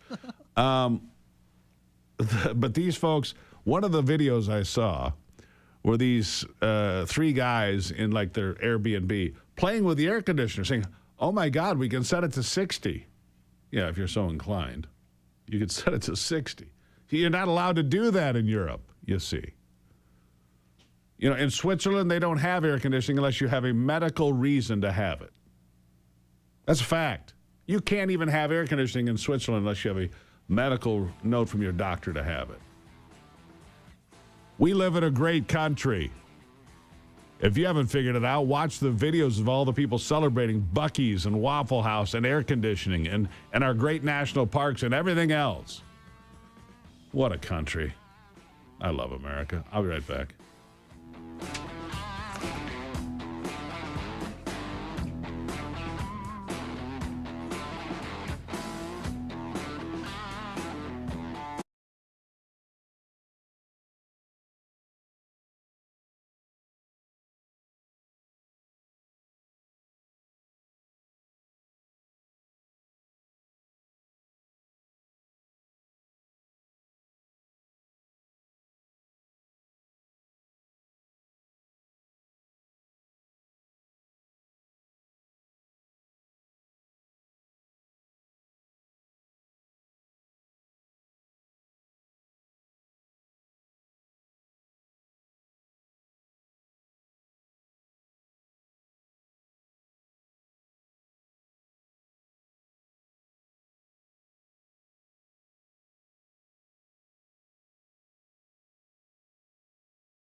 All right, let's get right back into it here. Glad you're here on a Tuesday. Always nice to see you. Appreciate your support. Kendra Riley is a business owner and a mom of 3 girls, 2 of whom were diagnosed with MLD in 2020. She's since become an advocate for other rare disease families like her own across the nation. And rare diseases, the problem with them is, first of all, they're hard to diagnose. Oftentimes, they're harder to treat because the money in medicine goes into much more common ailments. Kendra, welcome to the program. Thanks for having me. MLD, tell us about what this is. It's a very aggressive, fast-acting terminal illness. It affects the brain. So, for example, within 3 months of our initial daughter being diagnosed, she lost the ability to walk, then talk. 3 months after that, then became tube-fed. And fast forward to today, she's now on 11 medications a day to stay pain-free, and she's in hospice at age 8. And your other daughter? Our other daughter, who was able to get this life-saving treatment that was only available in Italy, is now a happy, healthy 6-year-old with 0 symptoms. You'd never know. So why is it available in Italy? Generally speaking, I mean, it's been my experience that American medicine is usually ahead of the world if you can get access to it. This case, apparently not. Tell us about this treatment and why it's not here. Yeah, you would think so. It's an individualized gene therapy treatment, so it's tailored to your DNA. When we had to move to Italy, we were there for 5 months because it was in the middle of the pandemic, so it's a little bit different during that time period. But they had to literally use her stem cells and take them to the lab and fix the gene mutation, put them back into her in order for this treatment to be successful. A lot more countries, in Europe are working on gene therapies like this. And they're just a lot more fast acting in regards to access. And I think just government red tape has a lot to do with that in the U.S., but hopefully Right to Try 2.0 will change that. Yeah, Right to Try. Now, Donald Trump has signed some Right to Try, I don't know if they're executive orders or legislation, but he's backed the Right to Try. Robert F. Kennedy Jr. feels the same way about Right to Try. I feel the same way. Obviously, if you're in a position where nothing that's out there is working, why would the government stand in the way of trying something that might, well, your 6-year-old is fine, your 8-year-old obviously is not. So why would this door not be open already? Great question. The original Right to Try that Trump did sign in 2018, it included a number of things that would give patients access to treatments, but it did not include individualized treatments like the gene therapy our daughter needed to survive. And now it will. So that's why we're hoping that this change will go through and rare disease patients like our daughters will have a chance at saving their life and having a little bit of hope instead of heartbreak. And your other daughter, not affected? Our oldest daughter is a carrier like my husband and I are. So in the future, when she gets married, her partner will have to get tested and make sure he doesn't have a gene mutation that would then cause this disease. But otherwise, happy and healthy. Well, and that's good news. I appreciate that. So for your 8-year-old, the intervention wasn't there soon enough, is what I'm understanding. Correct. Yes. She had too many symptoms at that point to be eligible for this treatment. When it was in clinical trial phases, they did test it on symptomatic children and it wasn't effective. So unfortunately, it was just too late for her. And we just enjoy every day we can. And I appreciate that. I could not imagine having to fight through that. So for people that get these rare diseases, and they're out there, and many of them, I know that you may not feel this way, but you're blessed to have a treatment that's available in the first place. You really are. Absolutely. Because a lot of people face, strange diseases that people haven't heard of or cannot pronounce, and they have no alternative. There is no go to Italy or go anywhere for that matter. What has to be done in those areas? Because obviously a lot of the innovation in medicine is driven by profit. How do we find ways to deal with these very rare diseases so that people like you and your family can have a fighting chance? I think it's all about funding for research. There's so many gene therapy companies out there now that are looking at these rare diseases, and whether it's something like MLD or something like ALS or whatever the case might be, there's so many companies out here that have brilliant minds and doctors and scientists working towards solutions. I think it's just a matter of getting these companies the funding they need to do that research and get these treatments out to the public. Yeah. I mean, there are places where the government, the government wastes its money on all sorts of things every day. It would seem to me that maybe there's some places here where the government should pursue these things, even if it only affects a few people. How many people are afflicted by this disease in the United States that caught your children, that you are a carrier? One child per week is born with MLD. So 50 And that's a year. just in the U.S. alone. Yeah, 50 or 60 a year. So it's very rare. So for the big pharmaceutical companies or whomever, they're like, yeah, we're not going to do anything about a disease that affects less than 100 people, right? Right. That's sad. All right, so where do we go from here? What's next on this Right to Try for Individualized Treatments Act? Where is it? Who sponsored it? What's next? Yeah, Representative Harshbarger and Senator Johnson both brought this bill to Congress. So now it's just a matter of time and hoping that they see the benefits to the American people, and they want to, give rare disease patients like my daughters a chance at full life rather than being in hospice at How age long 8. how long has it been languishing? How long has it been sitting in the United States Senate? Just got there this month. All right, so I'll be optimistic about this one because, the Senate works at the express speed of a snail, generally speaking, and I hope they're more aggressive on this one for your benefit and for others. I'll give you the last word. I would just like to say, Right to Try 2.0, it's really for us and for many families, the difference between having a child in hospice and having a child in the classroom. Why wouldn't you put something in action that can help millions of people in the United States with a rare disease? Being in the greatest country in the world, I think we should have access to saving our own lives and the lives of our children. Kendra, I think you've got unanimous consent here from me and the audience. How can anybody argue with that? Right? That's what I think. Yeah, very sorry for what you're going through, but thank you for being strong and standing up and saying, look, we need to do this, not just for your family, but for others. Kendra Riley, thank you. Absolutely. Thank you. Really appreciate it. Can you imagine? There's a treatment available, but it's not here. And if you don't have the resources to go to Italy like they did for several months, you just go to hospice. That's not right in the greatest country in the world. What a story. What a testimony. Our prayers are with her today.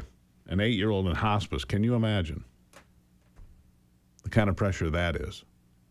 Unbelievable. It is the Right to Try for Individualized Treatments Act. Call your senators. Say, do this. Do this. Help out others, your neighbors. I'll take a break and be right back.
All right, let's just jump right back into it with that little ray of sunshine that I call my wife. Ivy's here. Ivy, good morning. Good morning, Steve. How are you?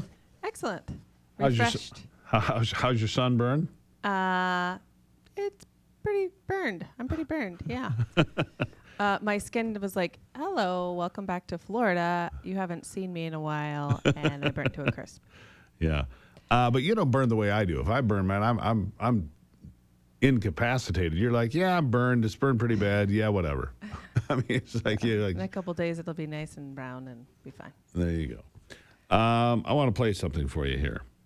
We've been talking about these folks coming over for the World Cup, right? Mm-hmm. And maybe there's a reason they come to America and go, man, this is a great place, because they're sick and tired of everything going on where they are. So here's a woman.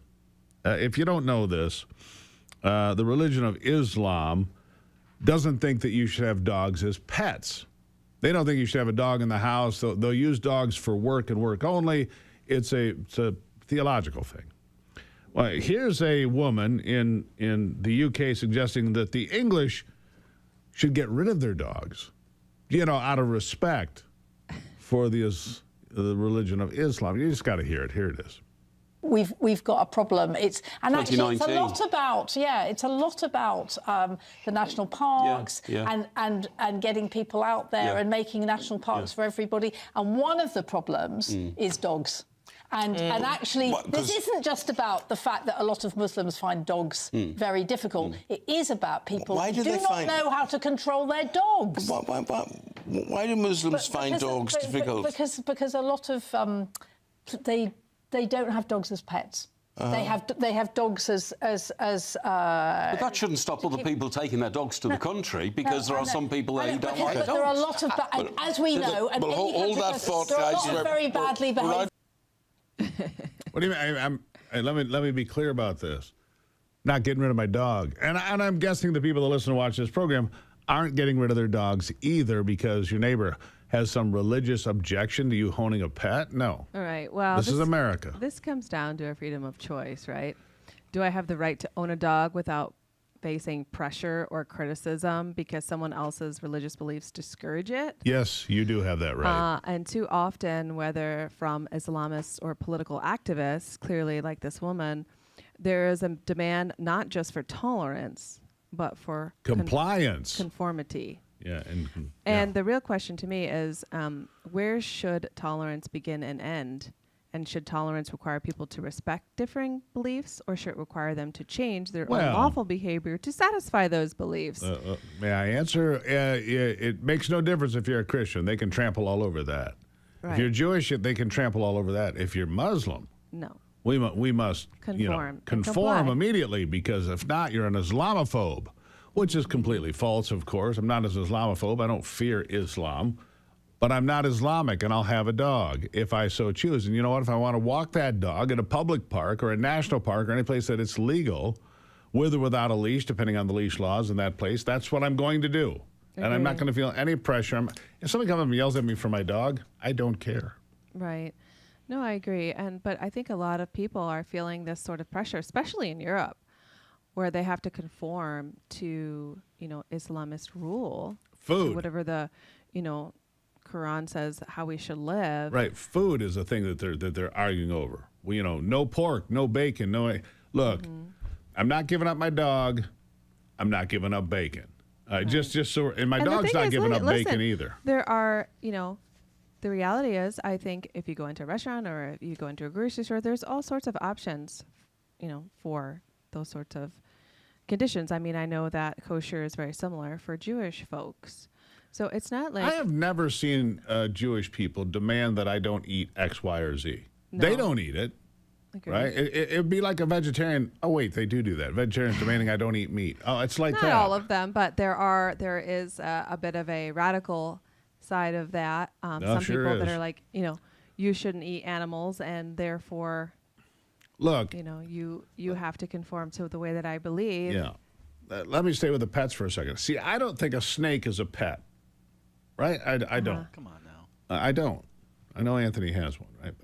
It's not a pet. That's a person waiting. That's what that is. A dog is a pet. A cat is a pet. I suppose, a llama or a goat or a horse or whatever could be a pet. Sure. Birds. But I don't, birds or whatever, they're kind of pets. But, I don't. Well, my grandpa had a bird that was it was a pet. It Well, your literally, mom has birds. It walked around my grandparents' house. It Lots would of go people and have find aquariums. Yeah, that's true. And this bird, it was a lovebird, beautiful bird, would walk around and find my grandfather and fly up on his head and then hang out there. Yeah. It was the craziest thing I'd ever seen. And that's the point that I'm making here. If you want to have a pet, you want to have a bird that sits on your head, a snake that you feed rats You should be able to do that. I don't care. And if you don't want to do that because it does not conform to your religious beliefs, then that's all on you. That's fine. And what you eat whatever you want. I don't care. I mean, my friends from Southeast Asia eat fish head soup. Not my thing. All right, I'm not putting the head of the fish in the pot and boiling it and no. Yeah. You want to do that? That's your thing. That's fine. But these people tell you are not allowed to eat this. You can't eat that. This thing in Oregon, this whole Peace Act where they're trying to outlaw hunting, fishing, farming, even killing mice and mouse traps. I mean, this is how far these people think that they should be able to dictate to you. If they don't want to do it, you shouldn't be allowed to do it. Yeah, and that's leftist ideology that you're going to do exactly as I say, and no matter how you feel about it, no matter the freedoms that we're supposed to have in this country, it doesn't matter. You're going to do what I say, and that's that. And they'll say that we are the fascists when that is actually a fascist mentality. And it is.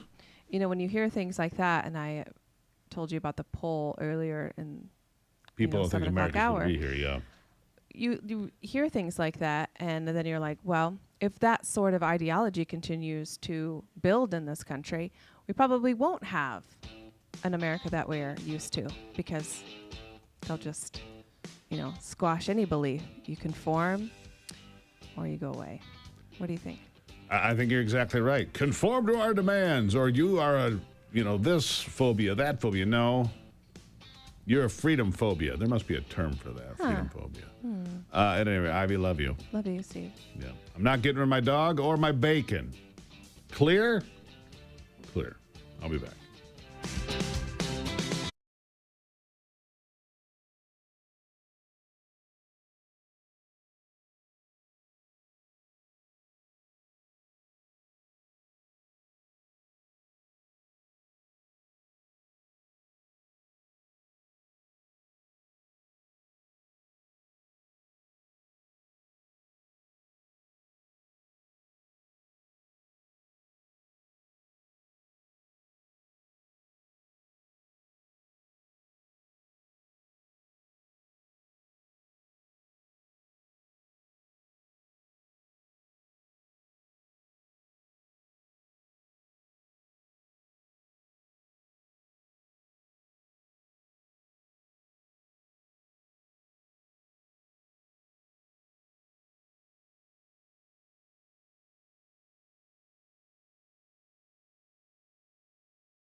All right, I got to ask Brock about this. He's been watching the same videos I have. The Scots taking over Fenway, getting up on the one guy up on the bar playing "Take Me Home, Country Roads." You said they got some of the John words Denver, right. yeah. Remember here when this was all announced that this was going to happen, and then all the people, and I know you're not political, particularly Brock, but right. Oh, they're not going to come to America. They hate Donald Trump. Nobody's going to come. Ivy just told me it's over 10 million people. Yeah. It's really something. Saudi Arabia played yesterday, played to a tie. Tons of people watching their game. Iran was playing New Zealand last night in Los Angeles at SoFi Stadium. Almost capacity crowd and tons of Iranian Americans. There were flags of, the lion flag before the revolution, and then there were flags after the revolution, but they were joined in supporting their team, and they played to a 2-2 tie with New Zealand. It was, it's pretty wild. And Iraq's in this tournament. I guess they play today.